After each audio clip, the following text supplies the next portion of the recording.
Yeye. Bulong ni Dwight habang nakatanaw sa labas. Mayroong isang laundry shop doon na may stand sa labas kung saan nakadisplay ang iba't ibang produkto. Nakaupo ng isang babae katabi ang isang maliit at makulit na bata. Akala pa ni Dwight ay namamalikmata siya, subalit hindi. Nasa labas talagang babaeng matagal niya nang kinalimutan, ang kanyang ex-girlfriend na si Yeye. Manong, biglang wika ni Dwight. Yes po? Stop the car. Dugtong ni Dwight habang patuloy na nakatitig sa labas. Ipahinto na sana ni Dwight ang kotse pero agad siyang natigilan nang makitang lumabas mula sa laundry shop ang isang lalaki at lumapit kay Yeye at sa bata. Oh, iyon na lamang ang nasabi ni Dwight. Mukhang may pamilya na si Yeye dahil sweetheart, animoy masaya pang magkakasamang tatlo. Nakipag-appear pa ang lalaki sa bata at grabe rin kumakadikit kay Yeye sa loob ng isang marangya at magarang limusin ay nakasandal si Dwight sa malambot na upuan habang pinanonood ang tanawin sa labas ng bintana. Ang mga gusali ng Makati ay parang mga higanting nagtataasan, sumasalamin sa kagandahan at kasiglahan ng maingay, ngunit maganda at business-centric ng lungsod. Normal lang ang ganitong routine para kay Dwight. Paano ba naman kasi? Isa siyang CEO ng pinakamalaking food franchising company sa bansa. Isang imperyo na namanan niya mula sa kanyang mga magulang na yumao na dahil sa sakit. Ulila na si Dwight at nag-iisa lamang sa buhay. Kaya nga sa kabila ng kanyang tagumpay at kayamanan, kalimitang laman ng mga business section sa magazines at newspapers ang kanyang buhay pag-ibig. Partikular na kung kailan magpapakasal at magpapamilya ang pinakamayamang bachelor sa Pilipinas. Ngunit si Dwight, na halos 30 gulang na, ay walang plano na magpakasal anytime soon. Masyado siyang abala sa trabaho at sa pagpapalaki ng kanilang negosyo. May trauma pa rin siya mula sa kanyang huling relasyon kung saan ipinagpalit siya ng kanyang ex-girlfriend para sa iba. Mula noon ay wala nang naging interes si Dwight sa pag-ibig. Sa wari niya ay wala namang magandang idudulot ito. Naging dahilan nito para mag-focus siya sa trabaho at iwasan ang pagpasok sa bagong relasyon. Sir Dwight, good morning po. Bati ng kanyang sekretarya si Carla sa kabilang linya ng telepono. Good morning, Carla. Tugon ni Dwight sa may tamlay na boses. Narito po ang schedule niyo for the week. Una, meron po kayong meeting with the board of directors mamayang alas 9 ng umaga. After that, lunch meeting with Mr. Tan of Tan Holdings. Sa hapon naman po, may conference call kayo with the regional managers. Bukas, may meeting kayo with the marketing team to discuss the new campaign. Habang patuloy sa pagsasalaysay si Carla, nakatingin lang si Dwight sa kawalan. Wala siyang interes sa mga ito. Bagamat alam niyang mahalagang bawat isa, napabuntong hininga siya. Aminado sa kanyang sarili na nasasawa na rin siya sa puro trabaho. Subalit, wala naman siyang choice kung tutuusin. Wala siyang magawa dahil hindi pa rin niya kayang magtiwala ulit sa pag-ibig. Sir, excuse me po. Sabat ni Carla sa kanyang pag-iisip. Ipaalala ko lang po na magre-resign ng personal assistant nyo kasi babalik na ito sa probinsya. Kailangan na po natin mag-hire ulit ng bago. Napalunok si Dwight. Isa na namang bagay na kailangan niyang asikasuhin. Subalit wala na siyang panahon at enerhiya para dito. Ikaw na bahala, Carla. Sagot niya. Wala na akong oras para mag-isip tungkol dyan. Okay, sir. That is noted. Ako na pong mag-aasikaso niyan. Tugon ni Carla. Ibababa na sana ni Dwight ang tawag nang biglang may kumatok sa pinto ng limusin. Sumilip si Tony, ang kanyang driver. Sir, malapit na po tayo sa opisina. Sabi nito. Salamat, Manong. Sagot ni Dwight bago ibinaba ang tawag kay Carla. Pagdating sa opisina, sinalubong siya ng mga empleyado na tila nagmamadali. Ang bawat isa'y may kanya-kanyang trabaho at responsibilidad. Ngunit si Dwight, ang sentro ng lahat ng ito. Tinanguan lamang niya ang mga ito nang bumati sila ng good morning sa kanya. Sir Dwight, good morning. Bati ni Jane, ang kanyang personal assistant na malapit nang mag-resign. Good morning, Jane. Balita ko, aalis ka na. Sabi ni Dwight habang naupo sa kanyang mesa. Opo, sir. Babalik na po ako sa probinsya para tumulong sa pamilya namin. Alam mo na, lumalaki na rin ang mga anak ko. Kailangan nandun ako para sa kanila. Tugon ni Jane na may halong lungkot sa boses. Malaking tulong din kasi ang Sir Dwight niya para sa kanya. Well, I'm happy for you. Pero nakakalungkot din. You've been a great assistant. Sabi ni Dwight. Salamat po, sir. I hope makakahanap po kayo ng kapalit ko na kasing sipag ko. Biro ni Jane. Mihirapan kami doon. Sagot ni Dwight ng pabiro. Pero may katotohanan. But I wish you all the best in your endeavors, Jane. Habang patuloy ang kanilang pag-uusap, naiisip ni Dwight kung gaano kahalaga ang isang mahusay na personal assistant. Minsan, ang mas simpleng bagay tulad ng pag-aayos ng schedule o pagtulong sa mga personal na bagay ay malaking tulong sa kanya. Ngunit ngayon, kailangan niyang humanap ng kapalit ni Jane. Carla, can you come in for a moment? Tawag ni Dwight sa intercom. Yes, sir. Mabilis na tugon ni Carla habang pumapasok sa opisina. Please make sure we start the hiring process for a new personal assistant as soon as possible. Utos ni Dwight. We need someone efficient and trustworthy. Opo, sir. Agad ko pong aasikasuhin yan. Sagot ni Carla bago lumabas ng opisina. Pagkabalik ni Carla sa kanyang mesa, agad siyang nag-email sa HR department para umpisa ng proseso ng paghahanap ng bagong personal assistant. Alam niyang malaking tulong ito para kay Dwight na laging abala at walang oras para sa ganitong mga bagay. Samantala, si Dwight naman ay muling bumalik sa kanyang mga meeting at trabaho. Sa kabila ng kanyang mga tagumpay, may bahagi pa rin ng kanyang puso na bakante. Isang bahagi na hindi mapunan ng kahit gaano pa kalaking negosyo o kayamanan. Naroon pa rin ang pangarap niyang magkaroon ng isang pamilya. Ngunit, sa ngayon, mas pinili niyang ito ng pansin sa kanyang trabaho at sa paglago ng kanilang kumpanya. Habang papalapit ang hapon, napag-isipan ni Dwight na maglaan ng oras para mag-relax. Tumungo siya sa kanyang private lounge at kumuha ng isang tasa ng kape. Habang umiinom, nagninilay siya sa kanyang buhay, sa mga nagdaang taon, sa mga nawala, at sa mga paparating pang oportunidad. Alam niyang darating din ang tamang panahon para sa lahat ng bagay. Ngunit sa ngayon, kailangan niyang pagtuunan ng pansin ang kanyang tungkulin bilang CEO. Nang matapos sa trabaho ay tinawag niya ang atensyon ng kanyang driver para umuwi na. Sumakay na siyang muli sa limousine. Manong, bakit hindi tayo dadal sa lift lane? Nagtatakang tanong ni Dwight. Traffic daw po kasi, sir. Ililiko ko sana para shortcut, kung okay lang sa inyo. Tugon ng driver. Ikaw na bahala, Manong. Simpleng tugon lamang ni Dwight at saka muling sumandal sa kanyang kinaupuan. Ipipikit na sana ni Dwight ang kanyang mga mata nang mahagip nito ang isang tao na hindi inaasahan. Yeye. Bulong ni Dwight habang nakatanaw sa labas. Merong isang laundry shop doon na may stand sa labas kung saan nakadisplay iba't ibang produkto. Nakaupo ron ng isang babae katabi ng isang maliit at makulit na bata. Akala pa ni Dwight ay namamalikmata siya, subalit hindi. Nasa labas talagang babaeng matagal niya nang kinalimutan. Ang kanyang ex-girlfriend na si Yeye. Manong, biglang wika ni Dwight. Yes po? Stop the car. Dugtong ni Dwight habang patuloy na nakatitig sa labas.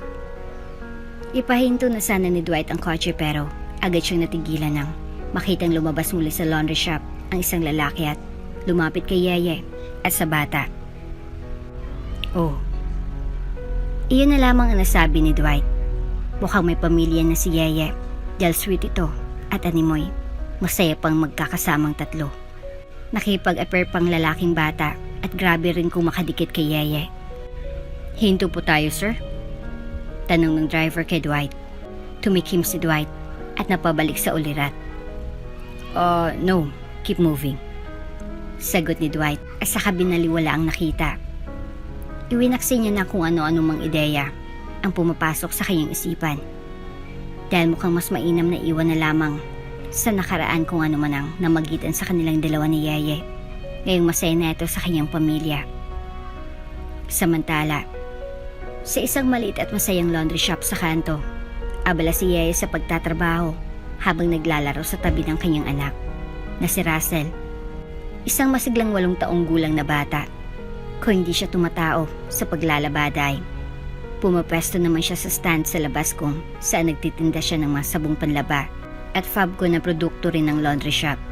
Sa gitna ng mga damit na nilalaban at pinaplansya at ng mga produktong itinitinda ay hindi maiwasan ni Yeye na mag-alala sa kinabukasan nila ng kanyang anak. Russell, huwag ka masyadong malikot ha, baka may masagi ka. Paalala ni Yeye sa anak na abala sa paglalaro ng maliit nitong bola na basketball. Opo, Mama. Masiglang tugon ni Russell habang naglalaro ng kanyang laruan. Maya-maya lamang ay lumabas si Percy, ang may-ari ng laundry shop, na may dalang extra na pagkain at bagong laruan para kay Russell. Ito, Russell, may bagong laruan ka ulit. Sabi ni Percy na may ngiti habang iniabot ang laruan. Thank you po, Tito Percy. Masiglang sagot naman ng bata. Nako, Percy, sobra ka na. Baka may miyasa itong si Russell. Biro ni Yeye habang inabot ang pagkain para sa anak. Huwag kang mag-alala, Yeye. Ano ka ba naman? Parang others to. Alam mo namang paborito ko si Russell. Sagot ni Percy habang umupo sa tabi ni Yeye at hinawakan ang kamay nito. Si Percy isang beke at bukod sa pagiging amo, matalik na kaibigan siya ni Yeye. Madalas lumapit si Percy kay Yeye para maglabas ng kanyang mga problema sa love life at si Yeye naman ay laging handang makinig at magbigay ng payo. Ano naman ang problema mo ngayon, Percy? Tanong ni Yeye habang nagsisimulang magtupi ng mga damit. Alam na kasi niyang may pinagdadaanan na naman ng kaibigan base sa katamlayan nito. Kasi, nagsimula si Percy. Mukhang nag-aalangan pa. Nag-away naman kami ni Arnel. Hindi ko na alam kung ano bang gagawin ko. Sobrang complicated na ng relasyon namin, friend. Nahuli ko kasi na naka-install pa rin ng dating app sa telepono niya. Bakit naman niya gagawin iyon kami na? Ay nako, Percy. Baka naman nakalimutan lang i-uninstall. Doon kayo nagkakilala, hindi ba? Malay mo. Gusto lang niyang alalahanin ang naging usapan niyo bago naging kayo. At saka isa pa, Diyos ko, alam mo namang mahal na mahal ka ni Arnel. Minsan, kailangan lang talagang mag-usap ng maayos. Payo ni Yeye habang tinatapik ang kamay ng kaibigan. Talaga ba? Tanong pa ni Percy. Tumango si Yeye at saka nagpatuloy. Magpalamig ka muna ng ulo. Sigurado akong naghihintay lang din si Arnel na makapag-usap kayo. Kapag okay ka na at ready ka na, mag-usap kayong dalawa. Kailangan lang talagang idaan sa maayos na usapan niyan. Hindi madadala ng galit at sigawan. Pagpapatuloy pa nito. Salamat, Yeye. Alam kong lagi kang nandyan para sa akin. Sabi ni Percy na may bahagyang ngiti. Oo nga pala. Bago ko pa makalimutan, may balita ako, Yeye. Biglang seryosong sabi ni Percy. Bumalik na ang tawag ng agency sa akin. Sigurado ka na ba talagang aalis ka? Natigilan naman si Yeye. Dumating na rin ang panahon ng kanyang hinihintay. Tumango si Yeye. Oo, Percy. Pare din naman to kay Russell. Lumalaki na siya.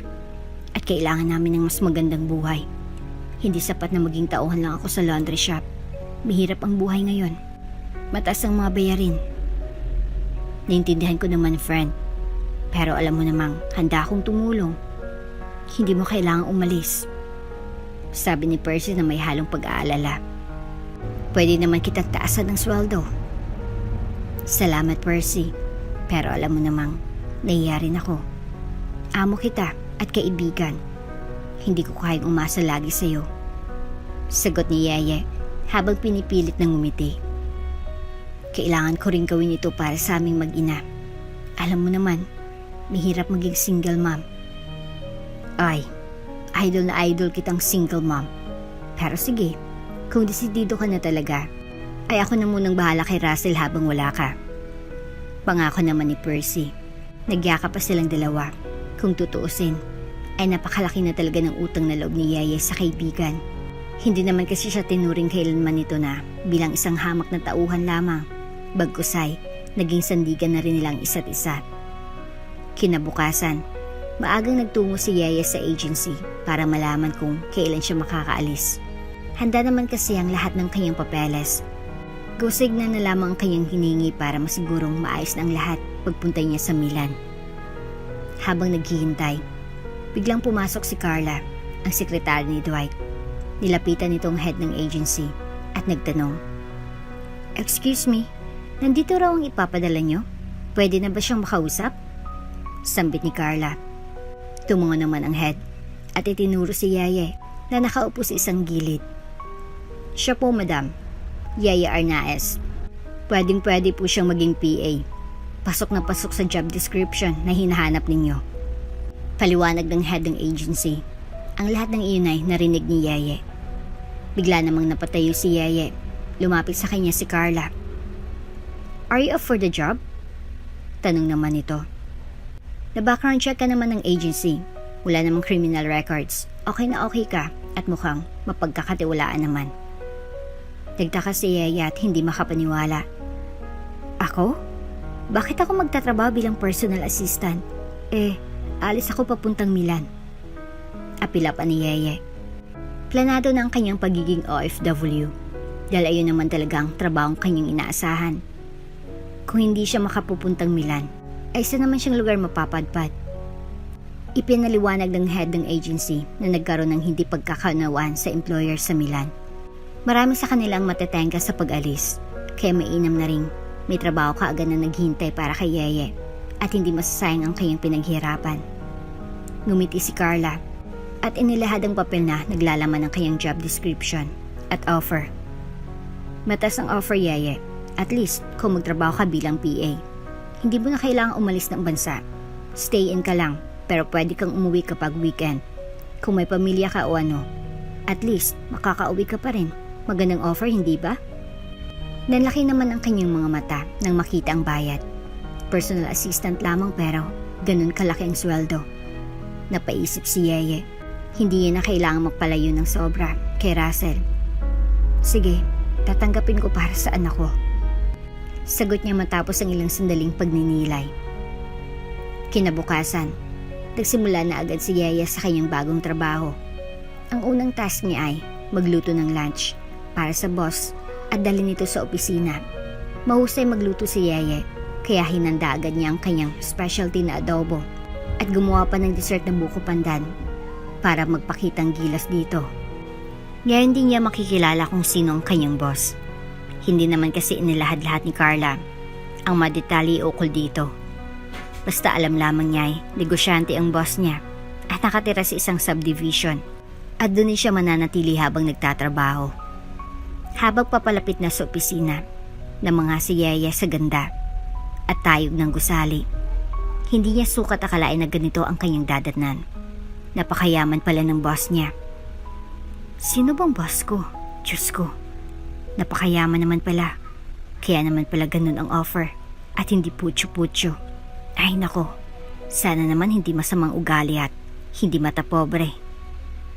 Bulong pa ni Yeye sa kanyang sarili habang pumapasok. Sa lobby, ay sinalubong siya ni Carla at pinaalalahanan bago siya pumasok sa opisina. Inilista lamang ni Carla ang kanyang mga kinakailangan niyang gawin bilang PA. Dahil pagkatapos niyang maghatid ng lunch ay babalik muna siya sa mansyon upang asikasuin ang mga pangangailangan ng amo. Good luck, Yeye. Kaya mo yan. Sabi ni Carla bago iniwan si Yeye sa pintuan ng opisina. Salamat. Tugon naman ni Yeye. At sandali pang nag-ipon ng lakas ng loob bago tuluyang pumasok sa loob. Pagbukas ng pinto, gulat na gulat si Yaya at halos mabitawan pa ang kanyang hawak na baunan nang makita kung sino ang kanyang amo at kinilala bilang pinakamayamang bachelor sa Pilipinas. Walang iba kundi si Dwight, ang kanyang ex-boyfriend. Gayon din naman si Dwight na tila hindi makapaniwala sa nakita. Halos mabitawan din ni Dwight ang papeles na kanyang nire-review. Para silang nagulat at nagkatitigan. Ikaw? Sabay nilang sabi at tila kapwa ng lalaki pa ang mga mata. At hindi makapaniwala na makalipas ang napakaraming taon ay nasa harap na nilang muli ang isa't isa. Hindi inaasahan ni Yeye na ang boss na kanyang pinagsisilbihan ay si Dwight, ang tanyag na CEO. At si Dwight naman, hindi inaasahan na ang bagong personal assistant niya ay ang babaeng minsan niyang minahal. Sino mag-aakalang nakita lamang niya si Yeye nitong nakaraang araw, tapos ngayon ay magtatrabaho na ito bilang kanyang personal assistant. Napakamapaglaro talaga ng tadhana. Napabalik naman si Yeye sa ulirat. Narito siya bilang personal assistant. Baka nga nakalimutan ni Dwight ang kanilang nakaraan at ibinao na ito sa limot. Trabaho, Yeye. Nandito ka para magtrabaho. Bulong niya sa sarili bago muling humarap kay Dwight. Gumiti si Yeye at sinabing, "Good morning, Sir Dwight. Ako po si Yeye, ang bago niyong personal assistant." Magaling niya pang pagpapakilala. Sa loob ng elegante at magarang opisina ni Dwight, ramdam ang tensyon na tila naglalakbay sa hangin. Pinindot niya ang intercom. Isang malamig na boses ang lumabas mula sa kanyang bibig. "Carla, pakilabas muna ang bago, please." Natigilan naman si Yeye nang marinig iyon. Hindi pa niya naipapaliwanag ang kanyang sarili. Ay pumasok na sa loob ng opisina si Carla at binuksan ang pinto upang makalabas muna si Yeye. Sumunod na lamang si Yeye dahil wala naman siyang karapatan na magprotesta. Kinatok niya ang pintuan ng conference room kung saan tahimik at walang tao na naroon. Ano bang nangyayari? Puno ng pag-aalala ang tanong ni Yeye. Baka may kailangan lang si Sir about sa mga investments. Baka bad mood rin. Sige na, muupo ka muna riyan. Tatawagin ko na lamang ang attention mo kapag okay na. Si Yeye ay naguguluhan pa rin at nagtataka kung anong mangyayari. Baka hindi nga siya gusto ni Dwight bilang personal assistant dahil awkward naman talaga kung ex mo ang magiging PA mo. Pero wala siyang magawa kundi sumunod. Ang dami niyang naiisip na baka ayaw talaga ni Dwight sa kanya at paalisin siya. Nang maging okay na si Yeye sa conference room ay bumalik naman si Carla sa opisina ng kanyang boss at saka ito hinarap. "Sir Dwight, narito na si Yeye. Ano pong kailangan ninyo?" Tanong ni Carla. Mukhang may pahabol na utos na naman ang kanyang boss. Napasandal sa kanyang upuan si Dwight at tinignan si Carla ng matalim pero puno ng tanong. Bakit siyang nakuha? Tanong ni Dwight diretso sa kanya. "Well, ayon sa agency, magaling daw siya." Sagot ni Carla nang walang pag-aalinlangan. "I-forward ko na po sa inyo ang resume at ibang mga papeles niya.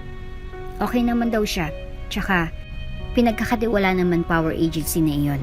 Talagang nagbabackground check po sila sa mga ipinapasok nila roon." "Okay." Tumatangong tungo ni Dwight. "May alam ka bang detalye tungkol sa kanya? Yung mga personal na bagay?" Muling tanong ni Dwight. Nagdadalawang isip kung dapat bang malaman ng mga ito. Malinis ang record niya, Mr. Dwight. Wala namang kakaiba. Malawak ang experience niya. Kung saan-saan ay nagtatrabaho siya. Recently, she worked as a laundry personnel sa isang branch ng laundry shop na maraming affiliates at branches sa Metro Manila. Sagot ni Carla. "Pero gusto pa ba kayong alamin tungkol sa kanya, sir? I can do a tour background check again, if you'd like." Pumikit ng sandali si Dwight. Iniisip kung ano pa bang dapat niyang itanong. Sa katunayan kasi, ay nais talaga niyang alamin kung may pamilya ng haba si Yeye. At kung asawa nito ang lalaking nakita niyang kasama nito nung nakarang araw. Pero napaka-weird naman kung ipapaalam niya iyon sa kanyang sekretarya. Baka kung ano pang isipin nito lalo na't boss siya at bago lamang si Yeye sa trabaho. "Wala na. Taasan na lang ang offer kapag nag-attempt na mag-resign. Badly need ko na ng PA kasi ibang trabaho ng sekretary tulad mo sa PA. If she is as good as Jane, then we should get her. Maigpit na bili ni Dwight sa kanyang sekretarya. Tumango si Carla at lumabas ng opisina. Agad siyang sinalubong ni Yeye na hindi nakatiis at lumabas din ng conference room para mag-abang sa labas. Halatang nag-aalala pa rin ito dahil sa biglang pagpapalabas sa kanya ni Dwight mula sa opisina. Miss Carla, kung hindi ako tanggap ni Sir Dwight, uwi na lang ako at babalik sa agency. Ayaw ko naman na magstay kung hindi niya ako gusto rito. Maraming salamat na lang sa napakalaking offer, pero kung hindi man sa Milan, baka sa kung saan na lang ako mamasukan ayon sa agency. Sabi ni Yeye na puno ng pag-aalangan. Ngumiti si Carla. Ano ka ba? Tanggap ka ni Sir Dwight. Actually, nataasan pa nga ang sweldo mo. Kailangan na ni Sir Dwight ng personal assistant at ikaw ang best fit para sa trabaho. Magpatuloy ka lang sa trabaho mo, Yeye. Ngayon, bumalik ka na sa mansyon at ipaghanda lahat ng pangangailangan ni Sir Dwight. Medyo maarte at suplado siyang boss. Paalala pa ni Carla. Nakahinga naman ng maluwag si Yeye, ngunit dama pa rin niyang kaba. Hindi niya alam kung anong magiging trato ni Dwight sa kanya, pero kailangan niyang magtrabaho. Na hindi nga siya sigurado kung anong tumatakbo sa isipan nito. Pero agad niyang iwinaksi ang lahat ng kanyang mga iniisip na bagay. Agad siyang bumalik sa mansyon at inumpisa ng mga gawain. Trabaho. Okay, Yeye. Para kay Russell. Para sa anak. Para sa anak mo. Bulong ni Yeye bilang pagpapalakas ng loob sa kanyang sarili. Samantala, sa loob ng kanyang opisina, ay napasandal si Dwight sa kanyang upuan. Tila ba siya'y natutuliro? Hindi siya sigurado kung anong mangyayari ngayon. Pero isa lang ang sigurado siya. Gusto niyang malaman kung talagang may pamilya na si Yeye. Minsan pa niyang tiningnan ang lumang litrato sa kanyang lamesa. Ito ay larawan nila ni Yeye nung mga bata pa sila. Masaya at puno ng pangarap. Ngayon, heto sila. Magharap muli pero sa ibang konteksto. Ang daming nagbago. Pero ang damdamin niya ay tila nanatili pa rin. Hindi alam ni Dwight kung bakit. Pero totoo nga siguro ang kasabihang first love never dies. Si Yeye ang kauna-unahang babaeng minahal niya. Bagaman hindi gaanong suportado ang mga magulang niya sa kanyang pagsasama. Bata pa lang kasi ulila na si Yeye. Buong buhay niya ay nanirahan siya sa kanyang tita na siyang nagtatrabaho rin bilang mamasang sa club. Kaya alanganin ng pamilya ni Dwight kay Yeye. Hindi rin naman mayaman ang pamilya ni Dwight noon dahil pinili nilang mamuhay ng simple. Kahit patagapagmana rin ang yumao niyang ama. Pero nang mamatay ang kanyang lolo, napilitan silang bumalik sa marangyang buhay upang palaguin at alagaan ang negosyo at imperyong iniwan ng kanyang lolo. Kailangang lisanin ni Dwight ang simpleng buhay. Kaya nang magpapaalam sana siya kay Yeye ay laking gulat na lamang niya. Nang sumakay ito sa kotse ng isang mistulang customer sa club, labis na nasaktan ang damdamin ni Dwight dahil dito. Sinabayan din siya ng kanyang mga magulang na ganun talaga marahil ang buhay ni Yeye at baka masaktan lang talaga si Dwight. Iwinaksi na lamang ni Dwight ang kanyang mga iniisip at nararamdaman. Kung totoong may pamilya na nga si Yeye, ay hindi na dapat niyang pairalin pa ang kanyang nararamdaman. Habang naghahanda si Yeye ng mga kailangan ni Dwight, hindi niya maiwasang maalala ang kanyang nakaraan. Masayang mga alaala, pero ngayon, puro ng tanong at pag-aalala ang kanyang isipan. Ano kayang iniisip ni Dwight? Bakit siya pang pinili? Anong kahinatnan ng kanilang muling pagkikita? Sa gabing iyon, tahimik ang mansyon. Si Yeye ay abala sa kanyang mga gawain. Samantalang si Dwight ay nag-iisip pa rin sa loob ng kanyang opisina. Ang daming tanong na bumabalot sa kanyang isipan at tila walang kasagutan sa mga ito. Pero isang bagay lang alam nila pareho. Ang kanilang muling pagkikita ay magdadala ng bagong kabanata sa kanilang mga buhay. At ang kabanatang ito, bagamat puno ng pag-aalinlangan, ay maaring magdulot ng mga bagay na hindi inaasahan. Sa susunod na mga araw, ay nagpatuloy si Yeye sa kanyang mga gawain. Sinigurado niyang maayos ang lahat para kay Dwight, mula sa kanyang schedule hanggang sa mga personal niyang pangangailangan. Bukod pa rito, ay medyo suplado nga rin si Dwight gaya ng paalala ni Carla sa kanya. Napakarami ng pagkakataon na kating-katin na si Yeye na ipalala kay Dwight ang kanilang nakaraan. Pero lagi niya itong isinasantabi dahil tingin niya ay wala namang magiging katuturan kung sasabihin niya pa ito. Si Dwight naman, bagamat abala sa trabaho, ay laging may tanong sa kanyang isipan. Paano kung talagang siya nang ang PA na kailangan niya? At paano kung ito ang pagkakataon para maayos nila ang kanilang nakaraan? Come on, Dwight. Think straight. Paalala niya sa kanyang sarili sa tuwing kung ano-anong ideya ang sumasagi sa kanyang isipan. Sa mga sumunod na araw, unti-unti nang naging komportable si Yeye sa kanyang trabaho bilang PA ni Dwight. Nakita niya kung gaano kaseryoso si Dwight sa kanyang trabaho. Isang gabi, habang nag-overtime si Dwight sa opisina, nagdala ng kape si Yeye para sa kanya. Sir Dwight, mukhang kailangan mo ng break. Eto, kape para sa'yo. Medyo malamig ang turing ni Dwight sa kanya. Understandable naman para kay Yeye, dahil bagaman hindi nila na-bring up sa isa't isang usapan ukol sa kanilang nakaraan. Mas mainam din na huwag na itong pag-usapan, gayong mukhang wala namang interes sa kanya si Dwight, at tanging isang PA lamang ang tingin sa kanya. Nagulat naman si Dwight sa presensya ni Yeye sa kanyang opisina, pero dahil naroon na si Yeye, ay nagpasalamat na lamang si Dwight at tinanggap ang kape. Thanks. You really didn't have to do this. Alam mo, Sir Dwight, kahit gaano pa tayo kabisi, importante pa rin na magpahinga. Hindi mo naman matatapos lahat ng trabaho kung palaging pagod ang katawan at isip mo. Tsaka, trabaho lamang po bilang PA. Simpleng sagot naman ni Yeye. Napaisip doon si Dwight. Napareflect siya ng kaunti sa kanyang mga naging asal nitong nakarang araw. Alam niyang malamig ng pakikitungo niya kay Yeye, gayong napakabait naman itong PA sa kanya. Iniisip lamang kasi ni Dwight na mainam ng gawing defense mechanism niya iyon, dahil baka kung ano pang isipin ni Yeye kapag naging maayos ang pakikitungo niya sa kanya. Kailangan pa rin kasi niyang malaman ng maayos kung talagang single nga si Yeye. Hindi niya nga rin alam kung bakit, pero alam niyang hindi siya matatahimik hanggat hindi niya nalalaman ng totoo.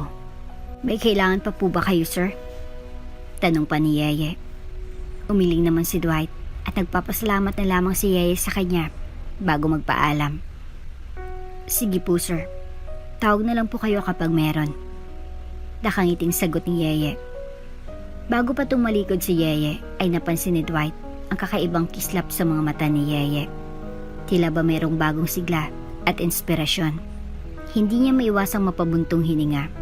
At sa kanyang isipan, alam niyang unti-unti nang bumabalik ang dating damdamin para kay Yeye. Damn, Yeye. It's like all the feelings never left. Bulong ni Dwight sa kanyang sarili nang makalabas na si Yeye ng kanyang opisina. At may iwan siya nakatitig sa pinto na parabang nawawala sa sarili dahil sa panahong hindi inaasahan ay babalik muli sa buhay niyang babaeng kanyang minsang minahal. Umarahil hanggang ngayon ay patuloy na minamahal. Magiging abala si Yeye sa kanyang bagong trabaho bilang personal assistant ni Dwight. Sa bawat araw, iba't ibang hamon at gawain ang kanyang hinaharap. Madalas siyang sumasama kay Dwight sa mga trippings sa construction at development sites ng korporasyon pagmamayari nito, kung saan tinitingnan nila ang proseso ng mga proyekto. Si Yeye ang nag-aasikaso ng lahat ng detalye, mula sa pag-schedule ng mga meetings hanggang sa paghanda ng mga kinakailangang dokumento nito. Mabuti na nga lang din at kahit papaano ay nasabihan na rin siya ni Carla ukol sa mga kailangan niyang gawin. Madalas na rin siyang sumama sa iba pang mga agenda ni Dwight. Sa bawat event na dadaluhan ni Dwight, si Yeye ang laging nasa tabi niya, nag-a-assess sa lahat ng pangailangang meron siya. Isang gabi, habang nasa isang corporate event, napansin ni Dwight na tila hindi komportable si Yeye. Iyon kasing kauna-unahang beses na dumalo siya sa ganong klaseng event. Bagaman simpleng convention lamang iyon, hindi pa rin pamilyar si Yeye sa mga kaganapan. Napansin ni iyon ni Dwight, kaya naman agad siyang lumapit kay Yeye at bumulong. Are you okay, Yeye? Ngumiti si Yeye. Medyo nailang din dahil sa sobrang lapit ni Dwight. Hindi naman kasi siya gaanong maririnig ng boss dahil bukod sa maliit siya at matinis ang boses, ay maingay rin ang tugtog sa venue. Opo, Sir Dwight. Medyo naninibago lang ako sa mga ganitong events. Just relax, sabi ni Dwight. No one's gonna hurt you here. If you need anything, just tell me, okay? Prenting wika pa nito bago makipag-usap sa ibang mga tao. Hindi alam ni Dwight pero nagdulot iyon ng kakaibang kilig para kay Yeye. Ngayon lamang kasi lumambot ang tono ni Dwight sa kanya at sobrang lapit pa nito sa kanya kanina. Mo'y bumabalik ang mga nararamdaman niya noon dito. 8 taon ang nakalipas at sigurado si Yeye na kahit pa napakahaba na ng panahon ay hindi naman talaga nawala ang pag-ibig niya para kay Dwight. Si Dwight lamang ang una at huling lalaking minahal niya. Pero ngayong magkaiba ng mundong kanilang ginagalawan, ay kailangan niya sigurong tanggapin na isa lamang siyang hamak na PA ng mayamang boss. Hindi ex, hindi kaibigan, kundi empleyado lamang. Pero may mga panahon ding hindi lubusang maipaliwanag ni Yeye ang nararamdaman. Minsan kasi ay nagiging okay talagang pakikitungo ni Dwight sa kanya. Hindi pa rin nila napag-uusapan ng nakaraan, pero ramdam ni Yeye na naalala naman ni Dwight ang lahat. Sa isang pagkakataon naman, habang nasa construction site sila, nahirapan si Yeye sa pag-akyat sa isang mataas na scaffold. Be careful, Yeye. Baka matalapid ka pa, sabi ni Dwight habang inaabot ang kamay nito upang tulungan siyang makababa. Nagdikit ang kanilang mga kamay at sa isang iglap, tila bumalik ang lahat ng kilig na naramdaman nila noon. Salamat, Dwight, sabi ni Yeye habang iniiwas ang tingin. Pilit na itinatago ang kilig na nararamdaman. Gayon din si Dwight na nabigla sa kanyang ginawa. Habang tumatagal, ay mas nagiging malinaw lamang sa isa't isa ang kanilang nararamdaman. Kapwa hindi nga lamang sigurado kung papaano nila aaminin at kukumprontahin ang mga bagay na kailangan na talaga nilang pag-usapan. Kapag weekend, uwian ni Yeye at palaging sabik na makita ang kanyang anak na si Russell. Tuwing Sabado ng umaga, hindi na siya nadadatnan ni Dwight sa mansyon dahil maaga itong umuwi para pakasamang anak. Sa bawat pag-uwi ni Yeye, ay marami siyang dalang laruan at bagong mga gamit para kay Russell na tuwang-tuwa naman sa mga natatanggap. Sa kanyang unang sweldo, nakabili si Yeye ng kung ano-ano para kay Russell. Isang beses, dumating siya sa bahay dala ang isang malaking kahon ng mga bagong school supplies at gamit. Mama, ang dami naman nito, sigaw ni Russell habang nagtatakbo pa palapit sa kanyang ina. Ngumiti si Yeye. Para sa iyo lahat yan, anak. Gusto ko lang masaya ka. Iingatan at gagamitin mo ng maayos ang lahat ng iyan, ha? Paalala ni Yeye sabay yakap sa anak at halik sa noo nito. Mahal na mahal kita, anak. Mahal na mahal din po kita, mama, sabi ni Russell habang yakap-yakap ang kanyang mama. Napakalaki naman kasi ng sweldo ni Yeye, kaya sa palagay niya ay hindi niya na kailangan pang tipirin ng anak. Nakabayad naman siya ng lahat ng gastusin at nakapagtabi na rin ng ipon. Kung tutuusin, blessing in disguise pa nga ang pagkakakuha sa kanya bilang PA ng kanyang ex. Tama nga si Carla. Napakaganda ng offer kahit awkward ang sitwasyon. Bukod sa malaki ang sweldo, ay hindi niya kinakailangan mapalayo ng sobra sa nag-iisa niyang anak at mahal sa buhay. Isang araw, habang nag-aayos ng mga produkto sa laundry shop ay tinawag ni Percy ang atensyon ni Yeye. Tumutulong pa rin kasi si Yeye sa laundry shop kahit hindi na siya tauhan doon. Hindi rin kasi uso sa kanyang salitang pahinga at hindi talaga natatali kapag walang trabaho na ginagawa. Napansin ni Percy ang matalik na kaibigan ni Yeye. Ang mga bagong gamit at laruan na kalimitang ibinibigay ni Yeye para kay Russell. Hoy Yeye, ang dami mo namang nadadalang bago. Anong trabaho mo nga ulit? Personal assistant nga. Mayaman ang boss ko. Ayaw ko lang tipirin si Russell kasi hindi ba? Okay naman ang sweldo ko. Ngayon lang kami makakatamasan ng ganyang gastos. Sagot naman ni Yeye. Tumas ang kilay ni Percy. Duda ako. Balisang-bilisa ka kaya kapag nauwi ka rito. Ay nako, Yeye, huwag mong sabihin na tumulad ka sa tita Jinky mo. Puna ni Percy bilang pagtukoy sa yumaong tita ni Yeye na dating mamasang sa club. Hindi Percy, hindi ako tumulad kay tita Jinky. Sagot naman ni Yeye. Eh ano nga, Napaka-OA saka ang laki ng sweldo mo. Nag-aalala lang naman ako bilang kaibigan mo kasi baka mamaya hindi naman ligtas dyan sa trabaho mo. Ay kung ganun lang din naman, bumalik ka na lang dito sa laundry shop. Hindi mo naman kailangang mag-alala sa akin, Percy. Dagdag na sagot pa ni Yeye. Eh ano nga kasi, tapatin mo nga ako, Yeye. Kanino ka ba talaga nagtatrabaho at anong ginagawa mo riyan? Napahinga ng malalim si Yeye. Alam niyang kailangan niya ng magpakatotoo. Matagal-tagal na rin niyang kinikimkim ito. Kaibigan naman niya si Percy. Kaya wala naman siguro masama kung sasabihin niya rito ang bagay na matagal niya nang kinikimkim. Percy, kailangan ko nang sabihin sa iyo ang totoo. Panimula ni Yeye. Kumunot ang noo ni Percy sa kanyang narinig. Anong totoo? Puno ng pagtataka nitong tanong. Nagtatrabaho ako bilang PA ng CEO ng Royal Goods. Tugon ni Yeye. Doon pa lang ay nanlaki ng mga mata ni Percy. Tanyag na kasi sa korporasyon ni iyon at pinakamalaking food franchising company sa bansa. At hindi rin basta-basta ang trabaho ni Yeye dahil nagtatrabaho pa siya para sa CEO mismo ng kumpanya. Nagpatuloy si Yeye sa pagsasalita. Ang boss ko ay si Dwight, pero hindi ko lang siya boss eh. Siya rin ang ex-boyfriend ko. Ha? Tumas ang kilay ni Percy.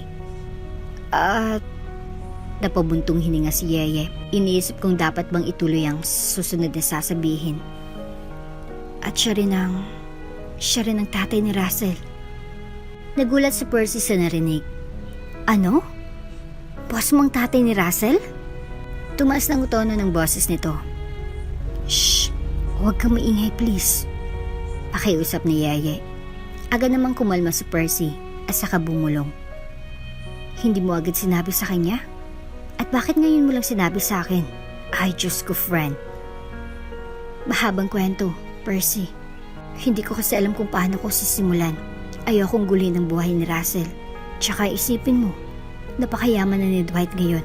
Paano kung kunin niya na sa akin ang anak ko? Si Russell na lamang natitira sa akin, Percy. Siya lang ang kayamanan ko. Kapag nawala pa si Russell sa akin, paano na lang ako? Hindi naman siguro gagawin ni Dwight iyon. Maintindihan naman siguro niya. Hindi ba?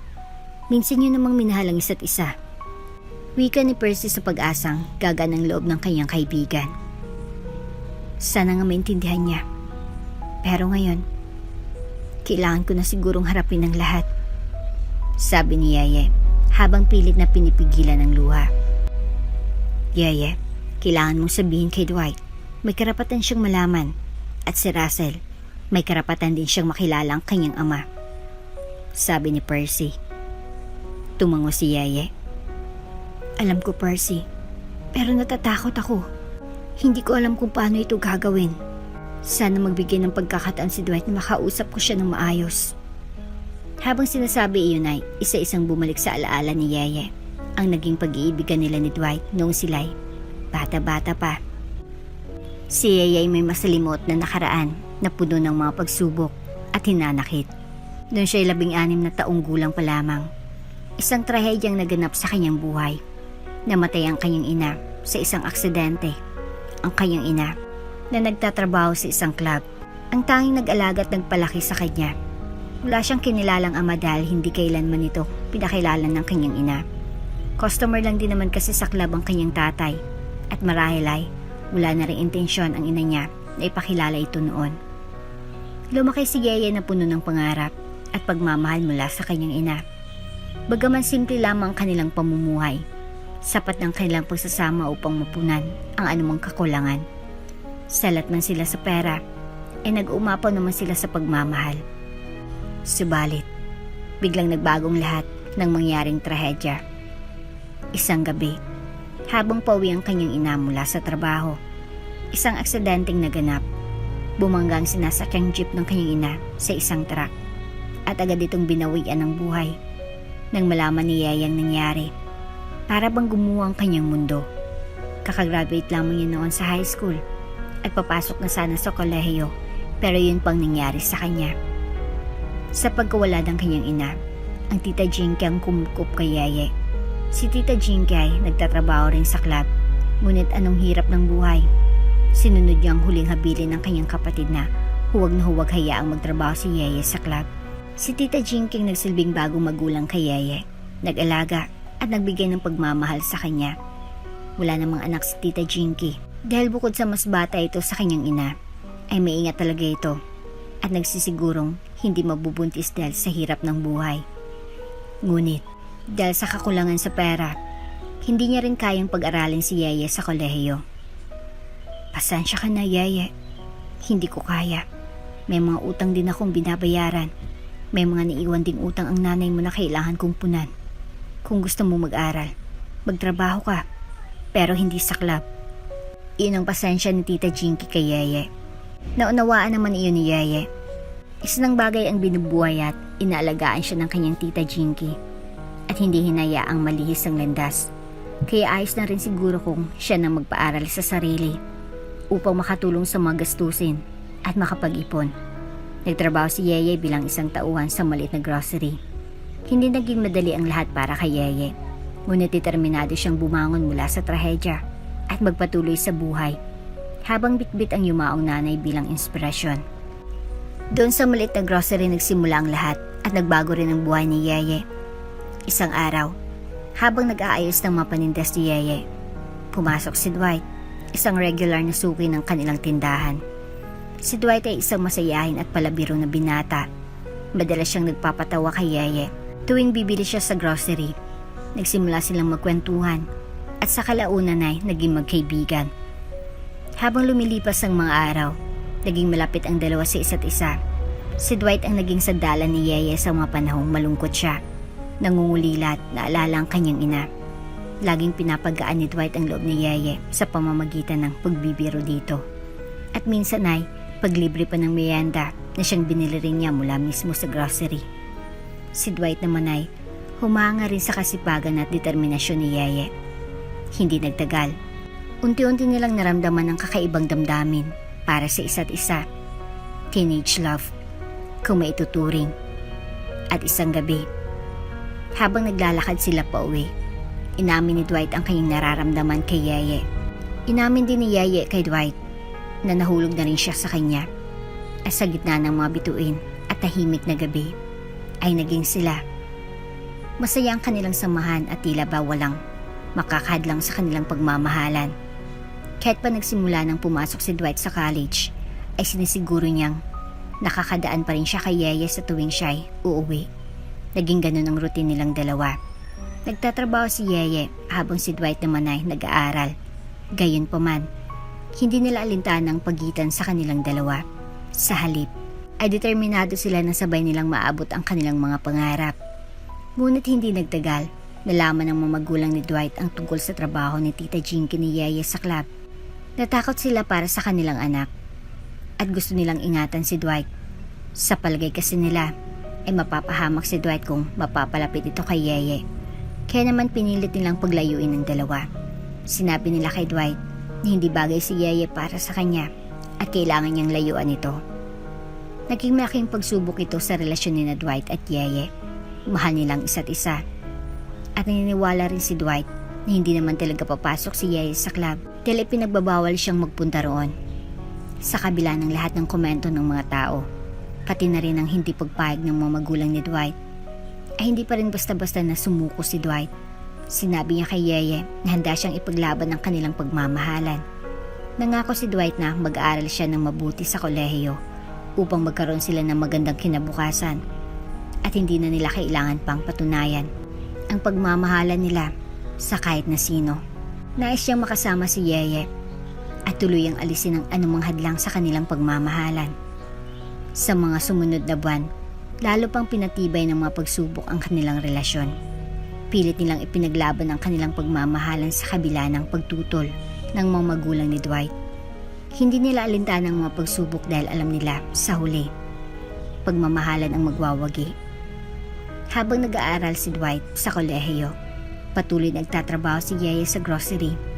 Naging inspirasyon ni Dwight si Yeye sa kanyang pag-aaral. Sa bawat pagkikita nila, mas lalo silang nagiging determinado na ipagpatuloy ang kanilang mga pangarap na magkasama. Hindi naging madali ang lahat. Ngunit sa bawat pagsubok ay lalo pang tumitibay ang kanilang pagmamahalan. Isang araw, habang magkasama silang naglalakad pa uwi, napag-usapan nila ang kanilang mga plano sa hinaharap. Alam mo, Yeye, sabi ni Dwight habang hawak ang kamay ni Yeye, pangarap kong makapagtapos ng pag-aaral at magtagumpay sa buhay. Gusto kong mabigyan ka ng magandang kinabukasan. Gusto kong makasama ka habang buhay. Ngumiti si Yeye at tumingin kay Dwight. Ganon din naman kasi ang pangarap niya. Dwight, alam kong maraming pagsubok ang darating, pero hanggat magkasama tayo, kaya nating lagpasan ng lahat. Ikaw ang inspirasyon ko at ang dahilan kung bakit patuloy akong lumalaban. Kaya natin to. Nangako silang dalawa na anumang mangyari, mananatili silang magkasama at ipaglalaban ang kanilang pagmamahalan. Ang kanilang mga puso ay puno ng pag-asa at pangarap para sa hinaharap. Alam nila sa bawat hakbang na kanilang gagawin, kasama nilang isa't isa. Pero hindi talaga laging masaya at makulay. Dahil kahit anong pilit, meron at mayroong magiging hadlang. Isang gabi, habang tahimik na kumakain ng pamilya ni Dwight, biglang tumunog ang telepono. Ang mama ni Dwight ang nakasagot at mula sa tono ng kanyang boses, alam na rin ng papa niya na may masamang balita. Ano pong nangyari, ma? Tanong ni Dwight matapos siyang ibaba ang telepono. Namatay ng lolo mo, anak. Sagot ng kanyang ina. Halos hindi mapigilan ang pagluha. Kailangan nating bumalik sa Maynila upang asikasuhin ang kanyang mga naiwan, lalo ng kumpanya. Mayaman talaga sila, Dwight, pero mas pinili nilang mamuhay ng payak at simple dahil wala naman silang interes sa umaapaw na kayamanan. Pero ngayong namatay na pala ang kanyang lolo, ang kanyang mga magulang ng susunod na tagapagmana ng negosyo, at hindi kalaunan ay si Dwight din. Kinakailangan nilang bumalik ng Maynila upang ipagpatuloy iyon. Niyakap ni Dwight ang kanyang ina. Pilit pinapalakas ang kanyang loob. Subalit sa kanyang puso, isang malalim na kirot ang naramdaman. Paano na si Yeye? Paano na ang kanilang mga pangarap? Agad na nagpunta si Dwight kay Yeye upang ibalitang masamang nangyari. Nakita niya si Yeye na tahimik na nakaupo sa harap ng kanilang bahay. Tila ba may nararamdamang mangyayari? Yeye, may kailangan akong sabihin sa iyo. Simula ni Dwight, hirap na ilabas ang mga salita. Ano yun, Dwight? Tanong ni Yeye. Kita sa kanyang mga mata ang pag-aalala. Namatay na si Lolo. Kailangan naming bumalik sa Maynila para asikasuhin ang kanyang kumpanya. Sagot ni Dwight habang hawak ang kamay ni Yeye. Napaiwas ng tingin si Yeye dahil doon. Alam naman niyang tungkol sa totoong buhay ni Dwight, pero hindi naman niya inaakalang darating sa ganito. Pero pangako, babalik ako agad. Hinding-hindi kita iiwan ng basta. Aayusin lang namin ang mga dapat ayusin. Babalik ako rito. Promise. Niyakap siya ni Yeye ng mahigpit. Nararamdaman ng sakit at pangulila na dala ng balita. Dwight, maghintay ako. Alam kong babalik ka. Sabi ni Yeye. Pilit na pinapalakas ang loob ni Dwight. At pilit din na pinapakalmang sarili. Kinabukasan, habang nag-aayos na ng gamit ang pamilya ni Dwight para sa kanilang pag-alis, nagdesisyon si Dwight na muling puntahan si Yeye upang magpaalam. Ngunit sa kanyang pagdating sa tapat ng club, nagulat siya sa kanyang nakita. Nakita niya si Yeye na sumakay sa kotse ng isang lalaki. Hindi niya alam ang sinakyan ng kotse ni Yeye ay isang customer ni Tita Jinky niya na siyang naging nobyo na rin ito. Sabi na nga ba? Bulong ni Dwight sa sarili habang naglalakad palayo. Sumama na siya sa iba. Tama nga sina mama. Sobrang sakit ang naramdaman niya kaya umalis na siya. Hindi na siya nag-abala pang muling magpaalam kay Yeye. Tuluyan na siyang lumisan at kinalimutan si Yeye. Umasang makalimot siya sa kirot ng puso niya. Samantala, sa loob ng kotse, nagmamadali si Yeye na pumunta sa ospital kasama ang customer ng tita niya. Inatake sa puso ang kanyang tita at kailangang isugod agad sa ospital. Hindi nagtagal. Pumanaw rin si Tita Jinky. at tuluyan ang naiwan si Yeye na mag-isa sa buhay. Sa gitna ng pagdadalamhati, tinulungan ng customer na iyon si Yeye upang makaahon at kahit papaano. Mahalaga sa customer ang Tita Jinky, kaya't nagpa siya itong suportahan si Yeye. Ngunit hindi nagtagal, nakilala rin ng customer ang ibang dancer sa club at nag-migrate sa Australia. Iniwan muli si Yeye na mag-isa. Habang nag-iisa, natuklasan ni Yeye na siya ay buntis sa kabila ng kanyang kabataan. Nagdesisyon siyang ipagpatuloy ang pagbubuntis at hindi ipalaglag ang sanggol. Kahit na mag-isa siya, handa niyang harapin ang hamon ng pagiging ina. Naghanap siya ng trabaho upang mabuhay at maitaguyod ang kanyang anak. Isang araw, nakatanggap siya ng balita tungkol sa isang bukas na posisyon sa isang laundry shop. Pumasok siya at doon niya nakilala si Percy at ang pamilya nito na siyang may-ari ng mga laundry shop. Mabait at malalahanin si Percy. Sa bawat araw na lumilipas, naging malapit sila sa isa't isa. Naramdaman ni Yeye na hindi siya nag-iisa. Bagamat mahirap ang kanyang pinagdadaanan, naging inspirasyon at lakas niya si Percy at ang pamilya nito. Habang lumilipas ang panahon, natutunan ni Yeye na harapin ang buhay ng may tapang at determinasyon. Hinintay niya pa si Dwight, kahit walang kasiguraduhan kung babalik pa ito. Pero gaya ng mga taong nawala sa kanyang buhay, tuluyan na ring nawala si Dwight sa kanya. Hindi na bumalik pa si Dwight. Taliwas sa pangako nito bago ito umalis. Ang mga alaala ni Dwight ay nanatiling bahagi ng kanyang puso, ngunit natutunan niyang magpatuloy para sa kanyang anak. Alam niyang may dahilan ang lahat ng nangyari, at sa kabila ng lahat ng pagsubok, nanatili siyang matatag at puno ng pag-asa para sa hinaharap. Sa bawat araw, natutunan ni Yeye na mahalin ang buhay at yakapin ang mga bagong oportunidad. Ang kanyang kwento ay isang patunay na kahit gaano man kabigat ang mga pagsubok, ang tunay na pagmamahal at tapat ay laging nawawagi. Ang bawat hakbang na kanyang ginagawa ay para sa kanyang anak at sa pangarap na makapagbigay ng magandang kinabukasan. Sinikap ni Yeye na palakihin si Russell kahit pa mahirap ang buhay. Handa siyang gawin ang lahat para sa nag-iisang anak. Kahit paano man iyon, masiguro lamang na mabigyan niya ito ng magandang kinabukasan. Pagkatapos ng lahat ng nangyayari, bumalik na sa normal ang buhay ni Yeye. Abala siya sa trabaho bilang personal assistant ni Dwight. Ngunit sa kabila ng kanilang profesional na relasyon, hindi niya maiwasan na hanapin ang pagkakataon na magkausap sila ng masinsinan. Gusto niyang sabihin kay Dwight ang lahat ng katotohanan, lalo nang tungkol sa kanyang anak. Ayaw naman niyang patuloy na itago ang totoo at manaig ang kasinungalingan. Sa tingin niya ay nararapat lamang na makilala rin ni Russell ang tunay niyang ama. Ngunit tila ba lagi itong abala? Laging may mga bagay na nagiging hadlang sa tuwing susubukan niya ng kausapin si Dwight. Isang umaga, habang nasa opisina, napansin ni Yeye na tahimik si Dwight. Dwight, may kailangan ka ba? Parang malalim yung iniisip mo. Tanong ni Yeye habang inilalagay ang mga papeles sa mesa ni Dwight. Tumingin si Dwight kay Yeye at tumango lamang. Wala naman, Yeye. Maraming iniisip lang tungkol sa trabaho. By the way, may meeting tayo sa golf club bukas. Anniversary celebration ng CEO ng isa sa mga partner companies natin.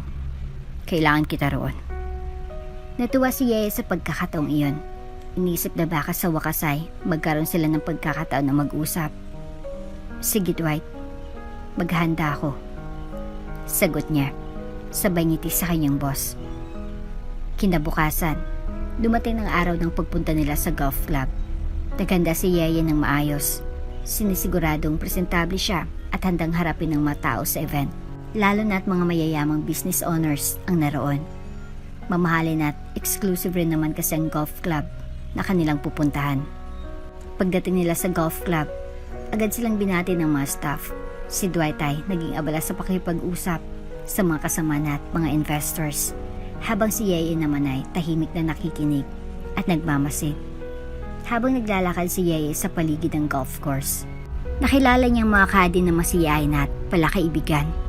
Napagkwentuhan nilang tungkol sa mga regular customer at mga kilalang taong pumupunta roon.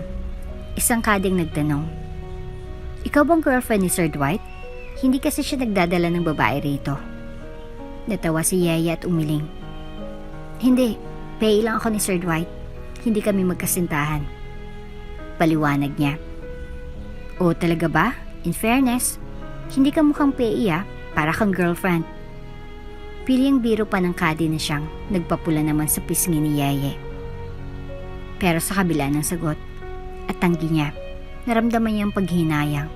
Marahil kung hindi lang nagkaroon ng mga hadlang sa kanilang nakaraan. Maaring totoo ang akala ng mga tao. Baka nga asawa pa siya ni Dwight ngayon, kung umayon lamang sa kanilang dalawang tadhana. Habang nagpapatuloy sa event, napansin ni Dwight na abala si Yeye sa pakipag-usap sa mga kadi. Tinawag niyang atensyon ni Yeye. Yeye, pwedeng pakilista na lang ng mga contact details ng mga investors. Kailangan natin yun para sa follow-up meetings. Agad na sumunod si Yeye. Nagpaalam na siya sa mga kaadi na kanyang kausap at agad nang sinimulan ng kanyang trabaho. Sa kabila ng pagiging abala, hindi niya maiwasang pag-isipan ng mga narinig niyang kwento mula sa mga kadi. Nalaman niyang karamihan ng makasama roon ay talagang mga girlfriend at asawa ng mga kilalang tao. Hindi nagsasama ng mga PA ang mga boss doon dahil nga eksklusibo ang golf club at tanging sila lamang ang tumatao. Hindi tuloy maiwasan maisip ni Yeye na parang ang espesyal naman niya kung ganon. Pero agad rin niyang iwinaks ang ideyang iyon dahil hindi naman siya naroon para mag-relax. Isinama siya ni Dwight doon para sa trabaho niya bilang isang PA. Habang sinusulat niya ang mga contact details, hindi niya napigilang magtanong kay Dwight. Sir Dwight, napansin ko lang, karamihan ng mga nandito kasama ang kanilang mga pamilya o kasintahan. Kumunot ang noo ni Dwight sa biglang wika na iyon ni Yeye. And what about it? Baling na tanong niya rito. Ikaw ho ba? May pamilya ka na? Tanong ni Yeye sa kanyang amo, dahilan upang magulat ito. Didn't my assistant tell you not to ask personal questions? Balik at masungit na tanong naman ni Dwight sa kanya. That's not part of your work. Nagkibit-balikat na lamang si Yeye. Masyado bang personal yon? Nako, pasensya ka na. Hindi kasi ako sanay na masyadong formal. Ito naman parang others. Biro pa ni Yeye dahilan upang kumunot ang noo ni Dwight. Hindi niya labis maunawaan kung bakit ganun lamang kadali para kay Yeye.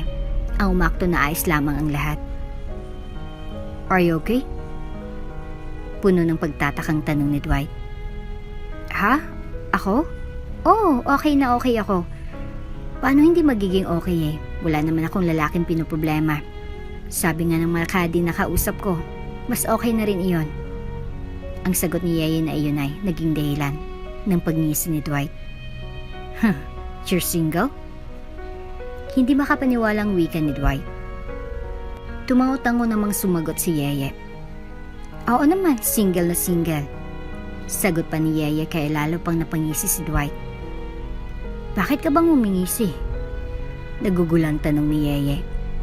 Sumeryos ang boses si Dwight. If you are really single, then perhaps we should start over again. Natigilan si Yeye sa biglaang proposisyon na iyon ni Dwight at lumakas ng sobrang tibok ng puso dahil hindi niya inaakalang naalala pa pala ng among pinagsamahan at minsang pag-ibig na namagitan sa kanilang dalawa. Ha? Puno ng pagtatakang tanong ni Yeye. Napagtanto naman ni Dwight ang kanyang nasabi.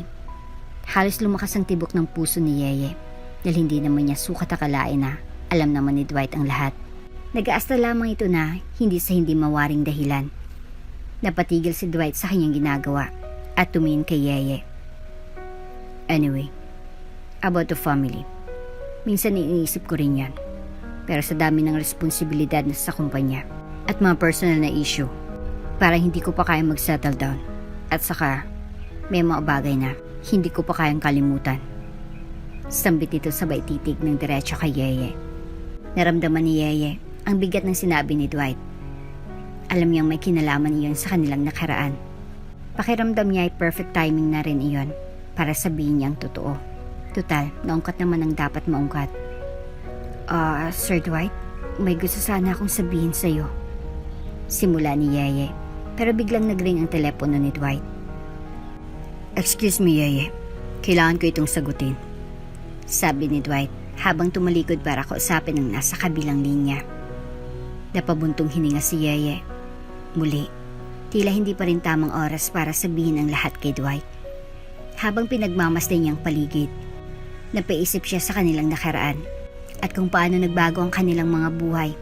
Gusto niyang ipaglaban ang kanilang pagmamahalan at ipaliwanag ang lahat. Pero tila ba laging may hadlang. Matapos ang event, umuwi si Yeye na may bigat sa kanyang puso. Habang nakahiga sa kama, iniisip niya kung kailan darating ang tamang pagkakataon na masabi ang lahat kay Dwight. Hindi niya alam kung hanggang kailan niya matitiis ang pag-asa na muling mabuo ang kanilang pamilya. Samantala, si Dwight naman ay nasa maliit na bar sa kanyang bahay. Madaling araw na at siya nag-iisa at nagmumuni-muni habang dinadama ang hagod ng isang bagong whiskey sa kanyang lalamunan. Niisip niya si Yeye at ang kanilang mga alaala sa nakaraan. Hindi niya maiwasang magtanong sa sarili kung bakit hindi niya kayang kalimutan si Yeye sa kabila ng mga nangyari. Alam niya may mga bagay na hindi pa rin klaro sa kanyang isipan at marahil ay oras na para harapin ang katotohanan. Niisip din niyang sinabi ni Yeye ukol sa pagiging single.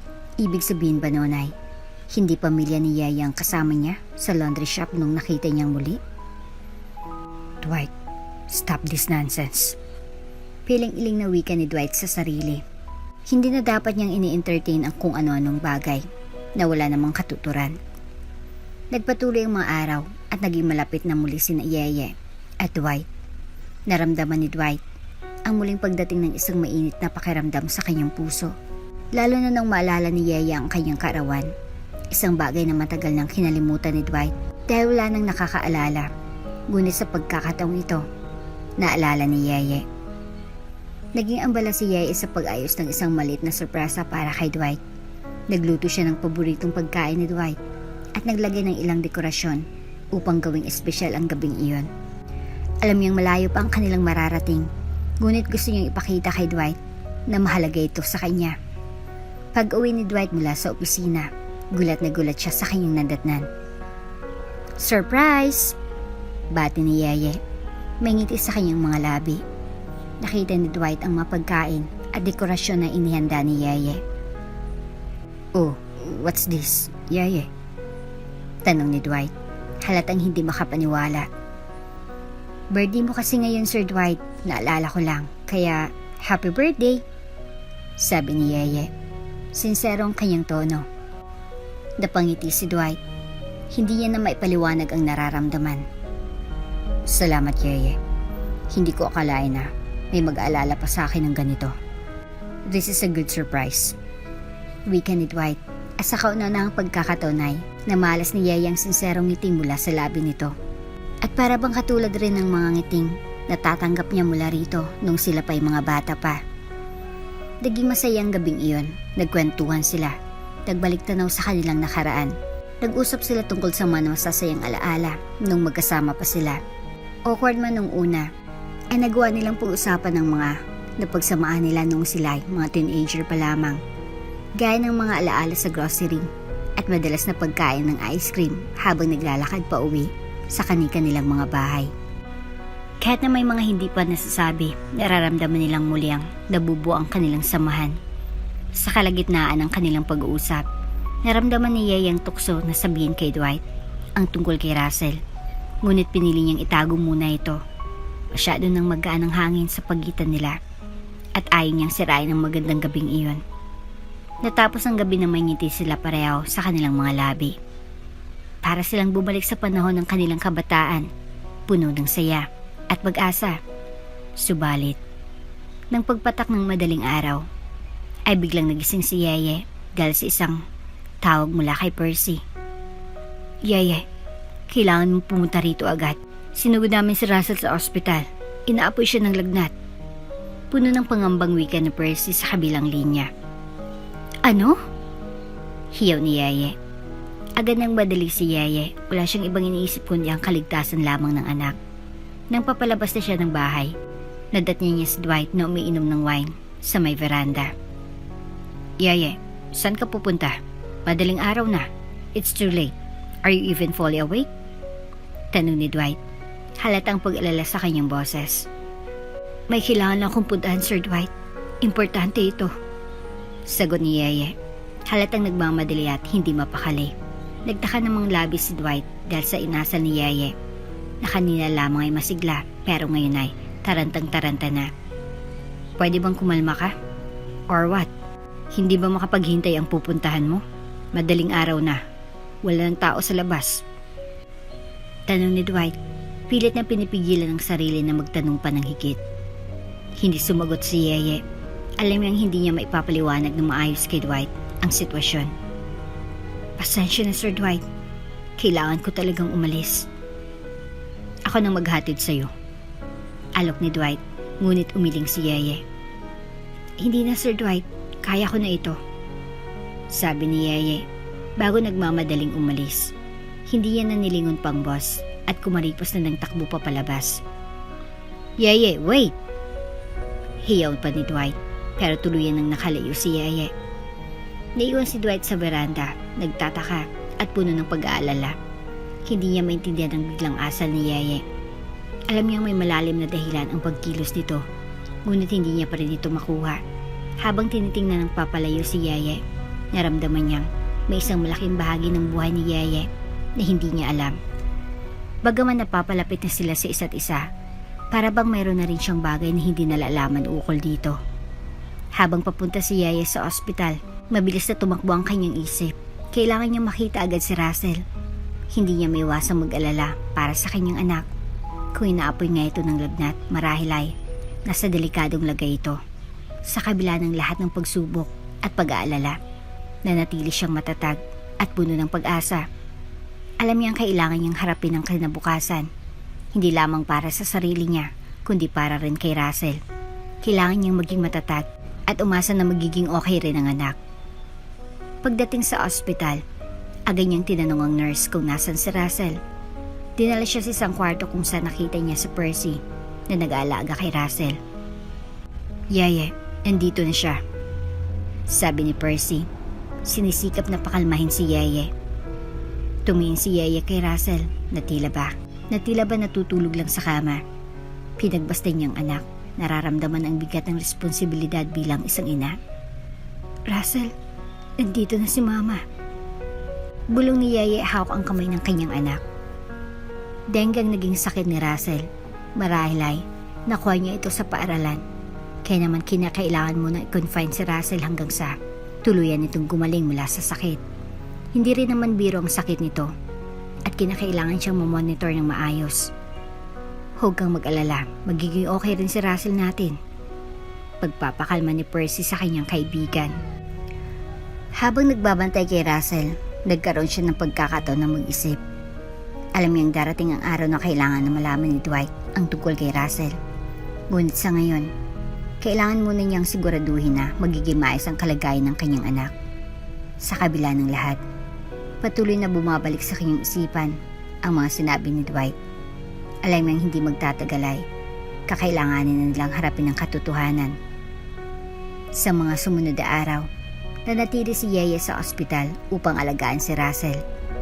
Alam niyang hindi madali ang lahat, ngunit handa siyang gawin ang lahat para sa kanyang anak. At sa kabila ng mga pagsubok, nanatiling matatag ang kanyang loob, puno ng pag-asa na balang araw, magiging maayos din ang lahat. Nagpaabot at nagpaalam si Yeye kay Dwight na kailangan niyang mag-leave ng halos 2 linggo. Hindi siya nagsabi ng rason, kaya naman hindi agad napansin ni Dwight iyon. Pero sa loob ng ilang araw, nagtataka si Dwight dahil matagal-tagal na at hindi pa rin bumabalik si Yeye. Sinimulan niyang mag-alala at isipin na ipapunta kay Carla ang address ni Yeye para malaman ang kalagayan nito. Ngunit bago pa man magawa iyon, bumalik na rin si Yeye sa trabaho. Yeye, mabuti naman at bumalik ka na. Anong nangyari? Bakit ka nawala ng ganun katagal?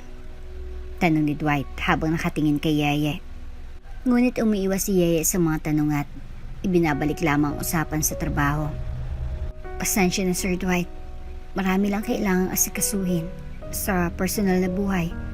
Huwag na natin pag-usapan iyon. Mag-focus na lang tayo sa mga kailangan nating tapusin. Sagot ni Yeye at inilatag muli ang mga agenda ni Dwight. na para bang hindi siya nawala ng medyo matagal na panahon. Nakita ni Dwight na ayaw talagang ibahagi ni Yeye ang kanyang personal na buhay. Niisip niya na baka ayaw lang talagang mag-open up ni Yeye, kaya naman hinayaan na lang niya ito. Ngunit hindi pa rin maalis ang kanyang pag-alala at pagtataka. Isang araw, habang nag-aayos ng kanyang opisina, napansin ni Dwight ang mga unopened mails sa kanyang mesa. Mga records iyon mula sa insurance company na nagka-cover sa mga empleyado niya at sa mga tauhan ng kanilang mansyon. Sa kung anong hindi maunawaan na dahilan, ay parang may nagtutulak sa kanya na buksan ng mga iyon. Sa pagbukas ng mga envelopes, nakita ni Dwight ang pangalan ni Yeye sa ilang mga dokumento. Ngunit ang pinaka-nagulat siya ay nang makita niya mga records ng Children's Hospital 2 linggo nang nakalipas. Parehong panahon nang nag-leave si Yeye, doon niya nabasa ang pangalan ni Russell Arnaez. Biglang nakaramdam ng kakaiba si Dwight at nabalot ng pagtataka. Sino si Russell Arnaez? Tanong niya sa sarili habang nagbabasa ng mga records. Kung anak siya ni Yeye, bakit apelyido ni Yeye ang gamit niya? Isang bagay na hindi niya maintindihan at hindi niya kayang palampasin. Matapos ang napakahabang leave ni Yeye at ang pag-iwas nito sa mga sagot, pati na rin ang nakitang envelope at detalye ni Dwight, ay para bang hindi talaga mapakali si Dwight. Paulit-ulit niyang iniisip ang mga nangyari at mga posibilidad. Kaya naman napagpasyahan niyang paimbestigahan ang buwan ni Yeye upang malaman ang buong katotohanan. Hindi na siya matatali. Kung hindi handa si Yeye sasabihin ang mabagay-bagay sa kanya, ay siya na lamang ang aalam ng mga ito. At sa kanyang pagpapaimbestiga ay nalaman niya, matapos silang maghiwalay noon, namatay ang tita Jinky ni Yeye na naiwan itong mag-isa, buntis pa. Sa pamamagitan ng kanyang koneksyon, nakakuha si Dwight ng mga impormasyon tungkol kay Yeye at kay Russell. Ang manatuklasan niya ay nagpatibay sa kanyang hinala na anak niya si Russell. Ngunit hindi niya matiyak dahil walang kilalang ama si Russell. Doon nagsimulang magdalawang isip si Dwight na pagpasya niyang alamin pang tungkol sa anak ni Yeye.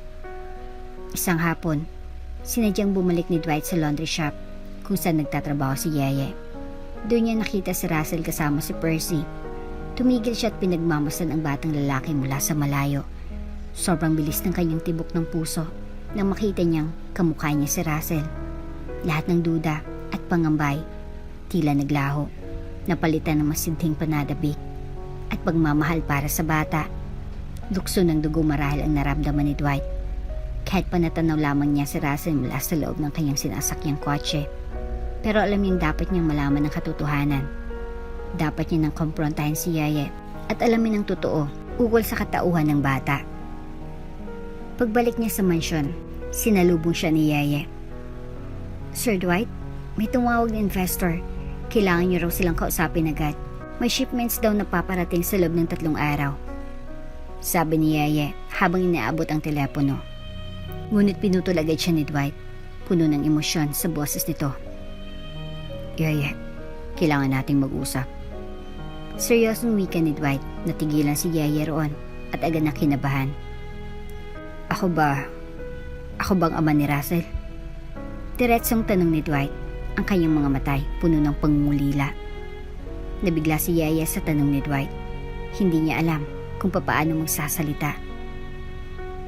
Teka, sumeryoso lalo ang titig ni Dwight. Napahinga ng malalim si Yeye. Nagsimula siyang magpaliwanag, ngunit nakita niya sa mga mata ni Dwight ang paghanap ng katotohanan. Sir Dwight, hindi ko alam kung ano ko sasabihin ito. Natatakot ako, please. Huwag. Sabi ni Yeye, halos nanginginig. Ako bang ama ni Russell? Muling tanong ni Dwight. Mas malalim ang kanyang boses at lalong tumitig ng mariin kay Yeye. Para bang hindi magiging kumbinsido kung subukin mang magsinungaling pa ni Yeye sa kanya. Napabuntong hininga si Yeye at sa wakas ay napilitan siyang aminin ng totoo. Oo, Dwight. Ikaw ang ama ni Russell. Sagot niya habang lumuluha.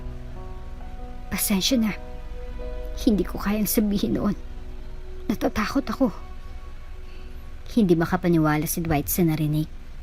Niyakap niya si Yeye ng mahigpit. Tila hindi niya na gustong bumitaw pa. Bakit hindi mo sinabi agad? I deserve to know the truth. At hanggang ngayon naman, mahal na mahal kita, Yeye. At ngayon na alam kong anak natin si Russell, mas lalo kitang mamahalin. Bulong pa ni Dwight habang yakap-yakap si Yeye. Lumuluwa si Yeye habang yumayakap kay Dwight. Please, Dwight. Huwag mong kunin si Russell sa akin. Siya lang ang meron ako. Pakiusap ni Yeye. Ang boses ay puno ng takot at pagmamakaawa. Hindi ko kukunin si Russell sa iyo, Yeye. Gusto kong makasama kayong dalawa. Gusto kong buuin ang ating pamilya. Sagot ni Dwight habang pinupunasan ng luha ni Yeye. I'm sorry you had to raise him all alone. But you are not alone now, Yeye. Nandito na ako. Nandito na ako para sa inyo. Matapos ang emotional na pag-uusap ni Dwight at Yeye, napagkasunduan nilang ipakilala ni Yeye si Russell kay Dwight. Gusto ni Dwight na makilala ng lubusan ng kanyang anak at nais rin ni Yeye na magkaroon si Russell ng buong pamilya. Isang umaga, nagtungo si Dwight at Yeye sa laundry shop. Sa kanilang pagdating, nakita ni Dwight si Russell na masayang naglalaro sa tabi ni Percy. Agad na napansin ni Percy ang dalawa at tinawag sila. Russell, halika rito. May gusto kaming ipakilala sa iyo. Tumakbo si Russell papunta kina Dwight at Yeye. Napalod si Dwight upang maging kapantay ng batang lalaki. Hi Russell, ako si Dwight. Sabi ni Dwight habang nakangiti. Hello po Sir Dwight. Tugon ni Russell na may halong pagkapahiya, ngunit makikita ang kuryosidad sa kanyang mga mata. Medyo nakakatawa pa kasi nandun din si Percy na agad na sumabat. Dwight, alagaan mo ng mabuting mag-ina ko ha. Mababait yan, lalo na si Yeye. Biro ni Percy habang kinikindatan si Yeye. Nagtawanan silang lahat at naramdaman ni Dwight ang ginhawa at saya sa sitwasyon. Oo naman Percy, gagawin kong lahat para sa kanila. Sagot ni Dwight na may halong biro ngunit puno ng katotohanan. Russell anak, siyang papa mo. Pagpapakilala ni Yeye kay Dwight. Bagaman labis na nagtataka, agad ring tinanggap ni Russell ang katotohanan at agad na gumana ang loob sa lalaking nagpakilala bilang ama nito. Makalipas ang ilang araw, lumipat na sina Yeye at Russell sa mansyon ni Dwight. Agad-agad ay inasikaso ni Dwight ang pag-enroll kay Russell sa isang pribadong paaralan. Naging hands-on na tatay si Dwight. Sinisigurado niyang maayos ang lahat para sa kanilang pamilya. Hatid sundo niya si Russell sa eskwelahan at sa bawat pagkakataon ay nakipaglaro sa kanya sa bakuran ng mansyon. Isa na silang ganap na masayang pamilya. Unti-unti nang bumalik ang mga dating spark sa pagitan ni Yeye at Dwight. Madalas silang magtawanan at magkwentuhan tuwing gabi, habang si Russell naman ay masayang nakikinig sa kanilang mga kwento.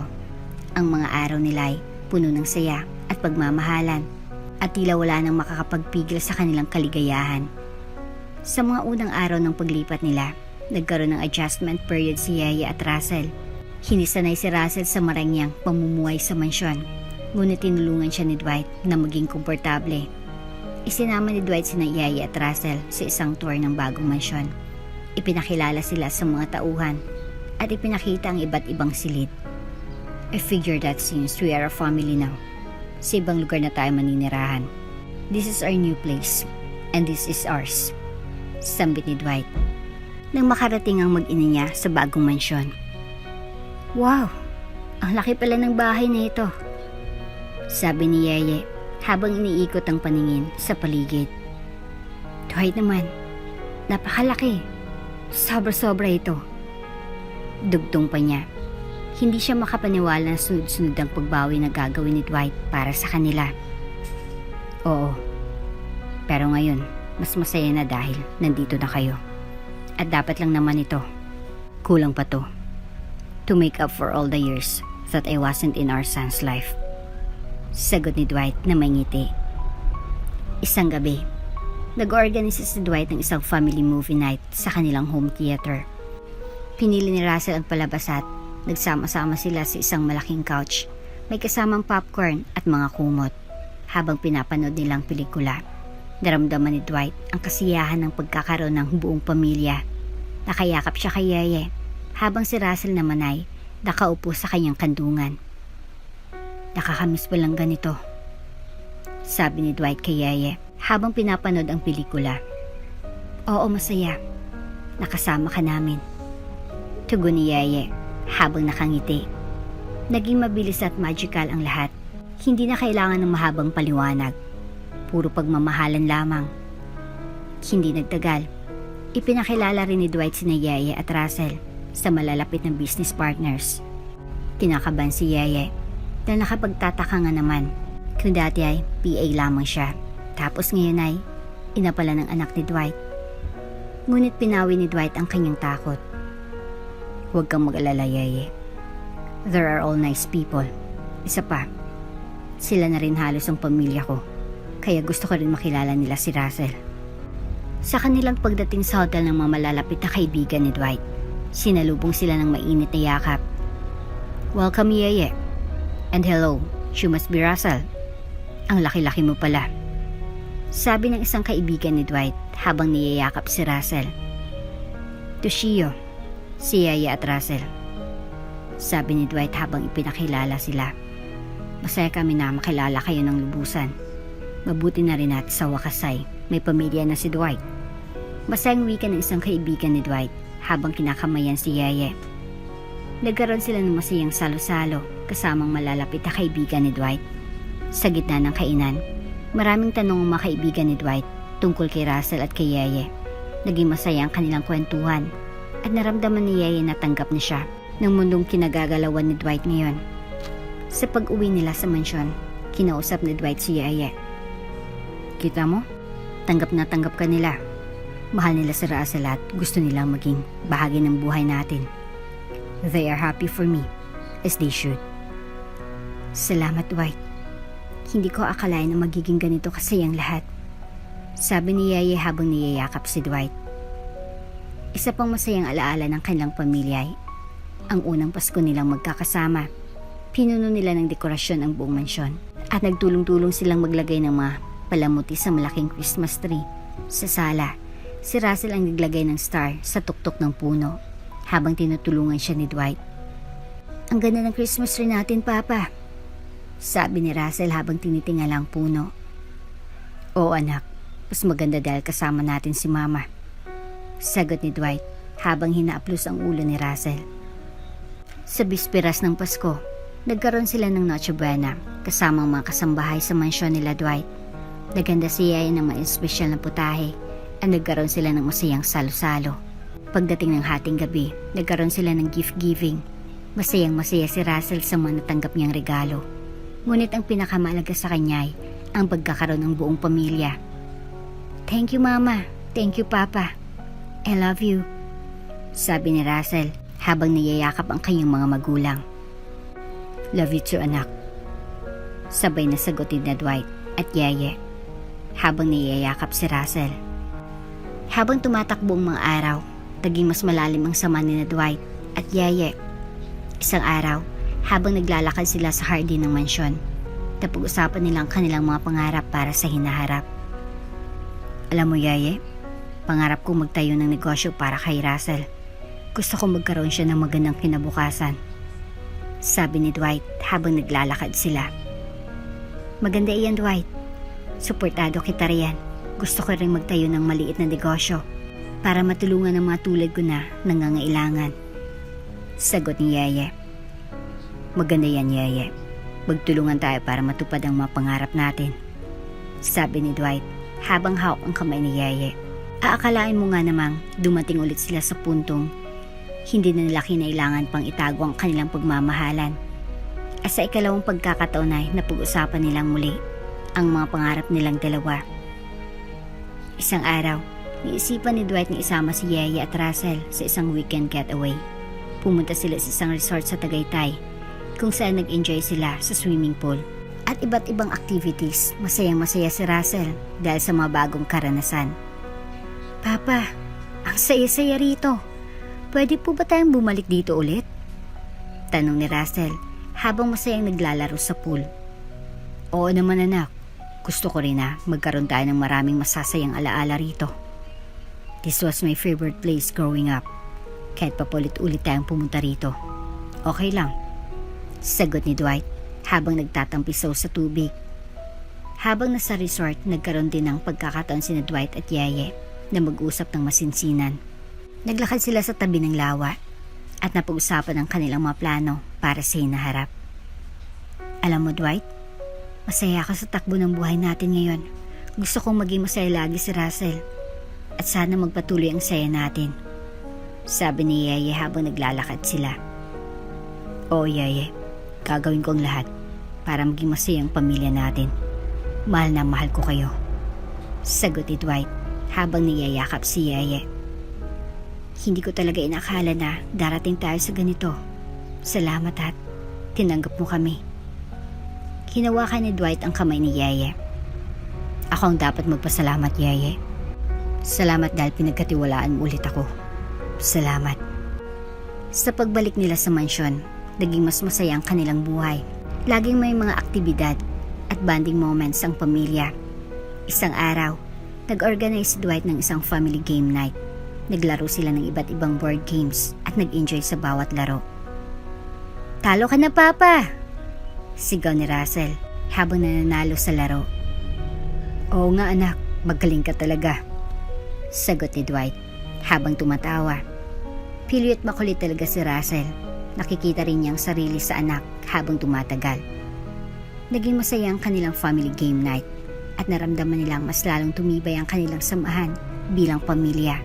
Tuwing weekend, nagkakaroon din sila ng iba't ibang aktibidad tulad ng pagpunta sa park, panunood ng sine, at pagluluto ng mga paboritong pagkain ni Russell. Isang araw, habang nag-grocery ang buong pamilya ni Dwight, Yeye at Russell, isang hindi inaasahang pagkikita ang magaganap.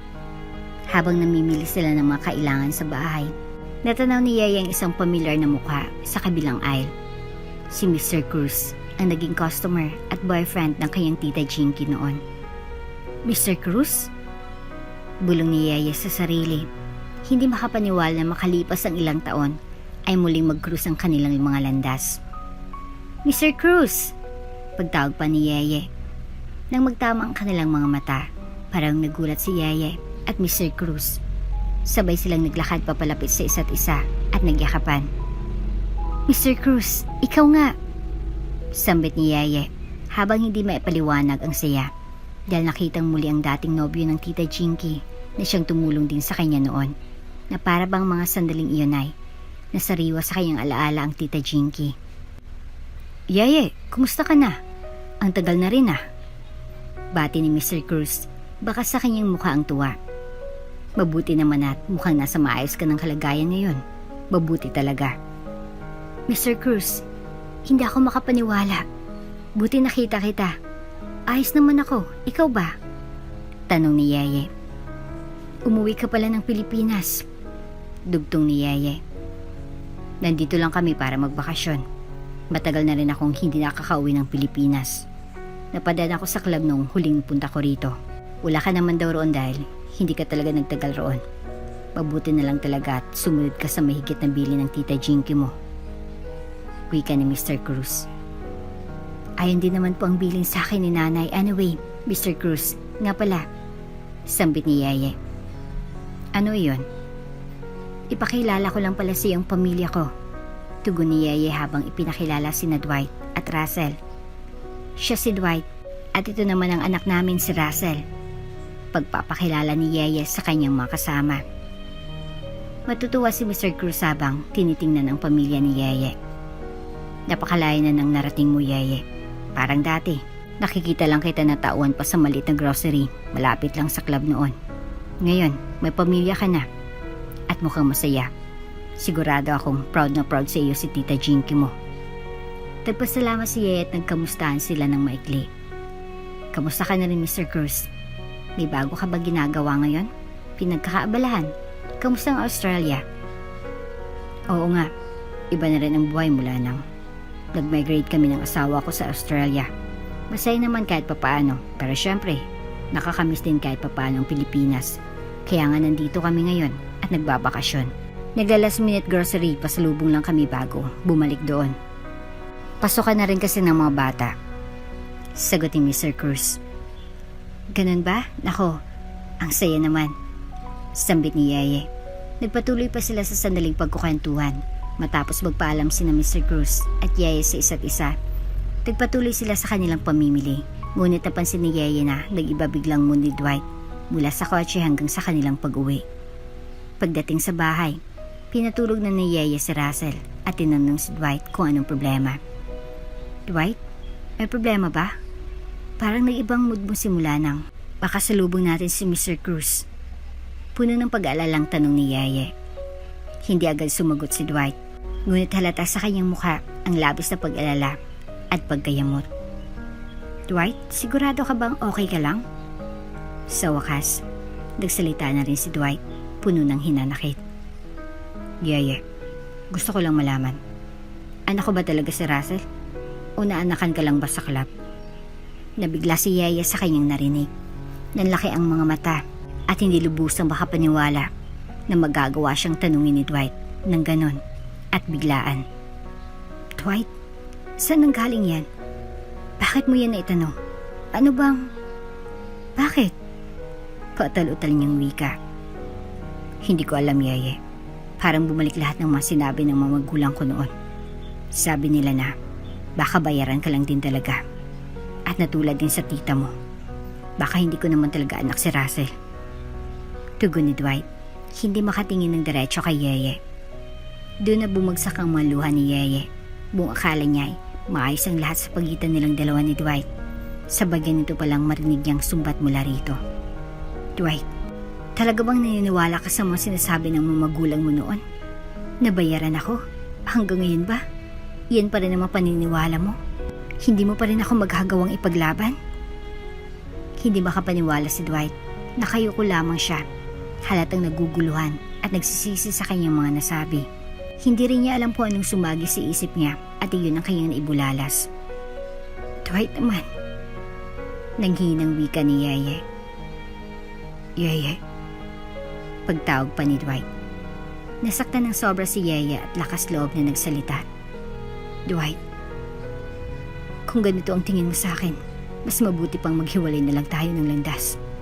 Hindi ko kayang mabuhay na may duda ka sa akin at sa anak natin. Lumabas ng silid si Yeye, umiiyak. Naiwan si Dwight, puno ng pagsisisi at pag-aalala. Alam niyang nasaktan niya si Yeye ng labis at hindi niya alam kung paano pa maayos ang kanilang relasyon. Mirap sa kanya na matanggap ng mga salita ng kanyang mga magulang ay nag-iwan ng malalim na sugat sa kanyang kaisipan. Ilang araw nang hindi nag-uusap ng maayos na Yeye at Dwight. Si Yeye ay tahimik lamang na ginagawa ang kanyang mga responsibilidad sa bahay at kay Russell. Samantalang si Dwight ay pilit na sinusubukang maayos ang gusot sa kanilang relasyon. Ngunit sa kabila ng kanilang katahimikan, ramdam nilang bigat ng mga hindi nasasabing salita. Alam ni Yeye na magugulan na namang muli si Russell kung bigla-bigla naman silang aalis. Ayaw niyang madamay pa ang bata sa issue nilang dalawa ni Dwight. Kaya humanap na lamang siya ng tiyempo kung paano ipaiintindi sa anak ang kanilang sitwasyon. Isang gabi, habang tulog si Russell ay tagpa siya si Dwight na kausapin si Yeye ng masinsinan. Alam niyang hindi na dapat niya patagalin ang tensyon sa pagitan nila ni Yeye. Nakapag-isip-isip na rin naman siya. Mali ang kanyang nasabi. Anak niya si Russell at hindi niya na dapat pang pagdudahan si Yeye. Tilang tunay na pag-ibig ay hindi mapagduda at mahal na mahal naman talaga niya si Yeye. Pumunta siya sa kwartong tinutuluyan ni Yeye at mihinang kumatok. Yeye, pwede ba tayo mag-usap? Tanong ni Dwight, puno ng pag-alala at pag-asa. Tumayo si Yeye at binuksan ang pinto. Ano pa bang gusto mong pag-usapan, Dwight? Nasabi mo ng lahat. Kung paalisin mo kami ni Russell, huwag kang mag-alala. Ginagawan ko na ng paraan iyon. Yeye. Panimula ni Dwight at halos mabasag na rin ang boses. Yeye, alam kong nasaktan kita. Hindi ko alam kung paano ako magsasorry sa lahat ng nasabi ko sa'yo. I was stupid. Hindi ko dapat sinabi yun. Hindi kita dapat pinagdudahan. Nadala lang ako ng damdamin ko. Baka nagselos lang ako. Pero please, Yeye, Hindi ko intensyon na saktan ka. Umiwas ng tingin si Yaya. Pinipigilan din niya ang sarili na maluha sa kanyang mga naririnig. I believe you, Yaya. Anak ko si Russell. Walang duda. Kaya nandito ako ngayon at humihingi ng tawad sa iyo. Mali ako. Oo. Pero isa lang ang gusto kong malaman mo. Mahal na mahal kita. At si Russell. Mahal na mahal ko kayong dalawa. Kayong dalawang buhay ko. Hindi ko kayang mawala kayo sa akin. Sabi ni Dwight habang lumuluha. Dahil sa narinig, ay umiyak na rin si Yeye. Dwight, hindi ko alam kung paano natin aayusin to. Sobrang sakit ng sinabi mo sa akin. Paano mo nagawang pagdudahan ang pagmamahal ko sa'yo? Lumapit si Dwight kay Yeye at niyakap siya ng mahigpit. Yeye, sorry. Patawad sa lahat ng nasabi ko. Napatunayan mo na sa akin kung gaano mo kamahal ang anak natin. Kung gaano mo ako kamahal. Kung gaano ka ka-espesyal sa pamilya natin. Huwag mo sanang isipin na hindi kita mahal. Nasa isip ko lang ang mga sinabi ng mga magulang ko noon. Pero ngayon, alam ko na mali talaga sila. Alam ko na ikaw lang ang mahal ko. At ikaw lang ang ina ni Russell. Niyakap din ni Yaya si Dwight. Dwight, mahal na mahal din kita. Huwag mo sanang ulitin ang ganitong klaseng pagdududa. Gusto ko lang na maging masaya tayo, kasama si Russell. Huwag mo na sana akong pagdudahan. I know, Yeye. At mahal na mahal din kita. Mahal na mahal. Wika pa ni Dwight, bago hagkan ng labi ng babaeng kanyang pinakamamahal. Tuluyan na rin nagkaayos sina Yeye at Dwight. Nakaramdam sila ng kaginhawaan at pag-asa para sa kanilang pamilya. Ang kanilang relasyon ay naging mas matatag dahil sa pinagdaanan nilang pagsubok. Nilaman nilang mahalagang tiwala at pag-uunawaan sa isang relasyon. Sa mga sumunod na araw, mas naging close si Dwight at Yeye. Naglaan sila ng mas maraming oras para sa kanilang pamilya. Madalas silang magbanding sa pamamagitan ng pagluluto ng mga paboritong pagkain ni Russell, pagpunta sa mga amusement parks, at paggawa ng iba't ibang activities na magpapasaya sa kanilang anak. Isang araw, nagdesisyon si Dwight na surprisahin si Yeye at Russell ng isang beach trip. Nag-rent sila sa isang beach house at nag-enjoy sa araw sa paglalaro sa dagat at buhangin at sa kung ano-ano pang aktibidades na meron doon. Habang naglalaro si Russell sa tubig, masayang nag-uusap sina Dwight at Yeye sa ilalim ng isang malaking payong. Ang saya ng buhay natin ngayon, Dwight. Sobrang salamat sa lahat ng ginagawa mo para sa amin. Sabi ni Yeye habang nakangiti sa kanya. Hinawakan naman ni Dwight ang kamay ni Yeye at saka ito hinalikan. Masaya ako na kasama kayo. Kayong nagbigay ng kulay sa buhay ko. Sagot ni Dwight habang hinahaplos ang buhok ni Yeye. Papa, Mama, tara na sa tubig. Tawag ni Russell habang kumakaway sa kanila. Tumayo sina Dwight at Yeye at sumama kay Russell sa paglalaro sa tubig. Habang nagtatampisaw sila, naramdaman nilang buo na ang kanilang pamilya. Wala nang duda o takot, tanging pagmamahal at saya lamang ang namayani. Nagkaroon din ng mga family picnic sa park, kung saan naglalaro sila ng frisbee at nagpipiknik sa ilalim ng mga puno. Madalas din silang magbanding sa pamamagitan ng pagpunta sa mga local events at fairs, kung saan nag-enjoy sila sa mga rides at iba't ibang laro. Nakikibahagi rin sila sa mga community events at nagiging aktibong miyembro ng kanilang komunidad. Tinuturuan nila si Russell na matutong tumulong at magbigay sa kapwa, bagay na parang dati lang ay napag-uusapan lamang nila. Isang gabi, habang nagpapahinga si Russell, nagkaroon ng isang espesyal na pag-uusap sina Dwight at Yeye sa kanilang veranda. Yeye, alam mo ba na pangarap ko talagang magpatuloy ang kasiyahan natin? Gusto ko mag-propose ng isa pang hakbang para sa ating pamilya. Sabi ni Dwight habang hawak ang kamay ni Yeye. Ano yun, Dwight? Tanong ni Yeye, puno ng kuryosidad. Gusto ko sana magpakasal tayo. Gusto ko maging legal at formal ang pagiging pamilya natin. Ano sa tingin mo? Tanong ni Dwight puno ng pag-asa sa kanyang mga mata. Napaiyak si Yaya sa tuwa. Oo, Dwight. Gusto ko rin yan. Matagal ko nang pinapangarap na maging ganap tayong pamilya. Niyakap ni Dwight si Yaya ng mahigpit. Salamat, Yaya. Mahal na mahal kita. Mahal na mahal din kita, Dwight. At mahal na mahal natin si Russell.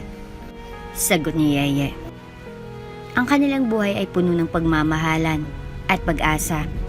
Naging masaya at buo ang kanilang pamilya. At alam nilang walang pagsubok ang hindi nila kayang lampasan basta't magkasama sila. Sa bawat araw na lumilipas, patuloy na bumabalik ang sparks sa pagitan ni Dwight at Yeye. Ang kanilang pagmamahalan ay mas nagiging matibay at ang kanilang pamilya ay nagiging mas buo. Ang kanilang kwento ay tila ba naging inspirasyon sa marami na sa kabila ng lahat ng pagsubok, ang tunay na pagmamahalan at pag-asa ay magtatagumpay. Sa kabila ng mga pagsubok, nahanap nila ang tunay na kaligayahan sa isa't isa. At sa bawat yakap, bawat halik, at bawat ngiti, naramdaman nilang sila ay pinagtagpo upang maging isang masayang pamilya, puno ng pagmamahal at pag-asa para sa hinaharap. At dito na nga po nagtatapos ang ating kwento. Hanggang sa muli. Kung bago ka pa lang sa channel neto, ibang kwento ni Ate Jane, istorya mo, ikwento ko. Huwag kalimutang pindutin ang notification bell at subscribe button.